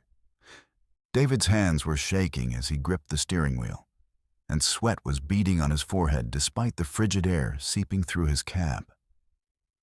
He'd heard stories from other drivers about encounters with strange creatures in remote areas, but he'd always dismissed them as tall tales or the products of too much caffeine and too little sleep. Now, faced with evidence that something was actively stalking him through the Idaho wilderness, those stories seemed far more credible. The attack came without warning as David navigated a particularly treacherous section of road that wound along the edge of a deep ravine. Something massive struck the passenger side of his cab with tremendous force, rocking the entire truck and spiderwebbing the window. David fought to maintain control as his truck skidded toward the guardrail, the trailer jackknifing slightly before he managed to straighten it out. In the brief moment when whatever had attacked him was visible in his peripheral vision, David caught a glimpse of something that defied description. It was roughly humanoid in shape, but covered in thick, dark fur that glistened with ice crystals. Its limbs were disproportionately long and muscular, and its face combined human and animal features in a way that suggested intelligence behind the predatory instincts. The creature landed in the snow beside the road and immediately began running alongside David's truck, its powerful legs carrying it effortlessly through the deep powder. It moved with a fluid grace that was both beautiful and terrifying, covering ground with bounds that would have been impossible for any normal animal. More creatures emerged from the forest, appearing on both sides of the highway, like ghosts materializing from the swirling snow. They ran in formation, communicating with each other through howls and calls that echoed off the canyon walls and seemed to come from everywhere at once. David counted at least 8 of them, all moving with the same supernatural speed and coordination. One of the creatures leapt onto David's trailer, its claws finding purchase on the metal surface despite the ice and snow. David could hear it moving across the logs, its weight causing the chain securing his cargo to groan and strain. The sound of claws scraping against bark and metal was audible, even over the roar of his diesel engine and the howling of the wind. David reached for his CB radio and began broadcasting on the emergency channel, hoping that someone, somewhere, might pick up his transmission. "Mayday, Mayday, this is southbound on Highway 95, mile marker unknown. I'm under attack by unknown hostiles. Request immediate assistance from any law enforcement in the area." The radio crackled with static, but no response came through. David was completely alone with whatever was happening outside his truck, cut off from help by the mountains and the storm. The creature on his trailer began working its way forward, moving with the confidence of something that had done this before. David could see its shadow in his mirrors as it approached the cab, and he realized with growing horror that it was trying to reach his fuel tanks. If it managed to puncture them, he would be stranded in the wilderness with no heat, no power, and no way to escape. In desperation, David began swerving back and forth across the highway, trying to shake the creature loose. The maneuver was incredibly dangerous on the icy road, and he could feel his trailer sliding toward the edge of the ravine with each turn. But the alternative, allowing the creature to disable his truck, seemed even more dangerous. The creature held on with inhuman strength, its claws leaving deep gouges in the metal as it fought to maintain its grip. David could hear it making sounds that were part growl, part human speech, as if it were trying to communicate with him or perhaps coordinate with the other members of its pack. That's when David noticed something that filled him with a new kind of terror. The creatures weren't just hunting him randomly. They were herding him, forcing him toward a specific destination. Every time he tried to change direction or take an alternate route, they would appear to block his path, leaving him no choice but to continue on the road they wanted him to travel. The realization that this was a coordinated trap rather than a random attack made David's situation far more desperate. These creatures weren't just predators. They were intelligent, organized, and experienced in hunting vehicles on these mountain roads. They knew the terrain, they knew the weather patterns, and they knew exactly how to isolate and capture their prey. David pushed his truck to its absolute limits, the engine temperature gauge climbing dangerously high as he demanded more power than the machine was designed to deliver. The creature on his trailer was joined by another, and he could feel the additional weight affecting his truck's handling. The steering became sluggish, and the brakes felt spongy, as if the creature's presence was somehow interfering with his truck's mechanical systems. The pack began to close in, with creatures running alongside both sides of his truck and more visible in the forest ahead. They moved with perfect coordination, like a military unit executing a well-rehearsed operation. David realized that he was being driven toward an ambush point, a location where the creatures had prepared additional traps or obstacles. Just as David thought his situation couldn't get any worse, he crested a hill and saw what the creatures had been herding him toward. The highway ahead was blocked by a massive fallen tree that had been deliberately positioned across both lanes, its trunk placed at the perfect height to stop a truck without completely destroying it. The creatures had been planning this trap, possibly for days or weeks, waiting for the right victim to come along. David had seconds to make a decision that would determine whether he lived or died. He could try to stop before hitting the tree, but that would leave him trapped and helpless while the creatures closed in. He could try to ram through the obstacle, but his truck probably wasn't powerful enough to move a tree of that size, and the impact would likely disable his vehicle. Instead, David made a split-second decision that most would never even consider. He veered toward a narrow opening in the guardrail where an old, overgrown logging road disappeared into the forest. It was a reckless move, but staying on the main highway meant certain danger. Heading into the trees was a blind risk, but one that offered the slim chance of escape from whatever was closing in. The impact with the guardrail sent shockwaves through the entire truck, but the barrier gave way under the weight of his loaded trailer. David's truck plunged into the forest, following the overgrown logging road as it wound deeper into the wilderness. Behind him, he could hear the creatures howling with what sounded like frustration and rage. The logging road was barely wide enough for his truck, with branches scraping against both sides of his cab and trailer. David had no idea where the road led, or if it would eventually bring him back to civilization. But staying ahead of his pursuers was his only chance of survival. For the next hour, David drove through a nightmare landscape of snow-covered trees and hidden obstacles, his headlights the only source of illumination in the absolute darkness of the forest. The creatures continued their pursuit, but the narrow road and dense vegetation worked in his favor, making it difficult for them to surround his truck or attack from multiple directions. Finally, just as David's fuel gauge was approaching empty, he saw lights ahead through the trees. The logging road emerged into a clearing where a small ranger station sat dark and apparently abandoned.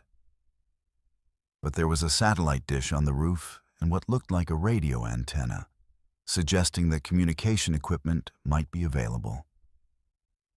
David parked his truck and ran to the station, breaking a window to get inside. The building was cold and dusty, but the radio equipment was still functional. He managed to raise the Forest Service dispatcher in Coeur d'Alene, who promised to send a search and rescue team to his location. The creatures prowled the edge of the clearing for the rest of the night, their eyes glowing in the darkness as they watched the ranger station. But they seemed reluctant to approach the building, as if something about the structure or its location made them cautious. Rescue came at dawn when a Forest Service helicopter spotted David's truck and the ranger station. The crew found David exhausted but unharmed, and they noted the extensive damage to his truck from what appeared to be large claws. But when they searched the surrounding area, they found no trace of the creatures that had pursued him through the night. The official report blamed the incident on a combination of severe weather, fatigue, and possible wildlife encounters. David's account of intelligent, coordinated creatures was dismissed as a hallucination brought on by stress and hypothermia. The damage to his truck was attributed to low-hanging branches and rough terrain. But David knew what he had experienced, and he carried that knowledge with him when he eventually returned to trucking. He never drove the Idaho mountain roads alone again, choosing instead to travel in convoys or take longer routes that kept him on busier highways with more traffic and better communication coverage. The creatures were still out there, still hunting, still using the isolation of America's remote wilderness to trap unsuspecting drivers. They were intelligent, organized, and patient, capable of planning complex operations that could take weeks to execute. Most importantly, they understood human psychology well enough to exploit our predictable responses to danger. David started sharing his story with other truckers, warning them about the dangers of driving alone through remote wilderness areas, especially during severe weather when help was far away. Some listened, but most dismissed his warnings as the ravings of a man who'd spent too much time on isolated roads. But the smart ones, the experienced drivers who'd learned to trust their instincts, began avoiding certain routes and traveling in groups when they had to venture into isolated areas. They understood that the highway was home to predators that no safety manual could prepare you for, creatures that used the vastness of the American wilderness to hunt for prey. And somewhere in the Idaho mountains, in a forest where the snow never completely melts, the creatures continue their nocturnal hunts, waiting for the next driver who will venture too far from the safety of civilization. They have learned patience from the endless winters, cunning from the harsh environment, and hunger from the isolation that keeps them hidden from the modern world. The wilderness never sleeps, and neither do the things that hunt in its deepest, darkest corners, where the line between reality and nightmare becomes as thin as the ice on a mountain lake, and just as dangerous to cross. If you're a trucker with your own disturbing story, share it in the comments below. And if these stories have left you wanting more, make sure to subscribe to Verified Fears and hit that notification bell. Because the highway never sleeps, and neither do the things that lurk along its edges. Drive safe out there.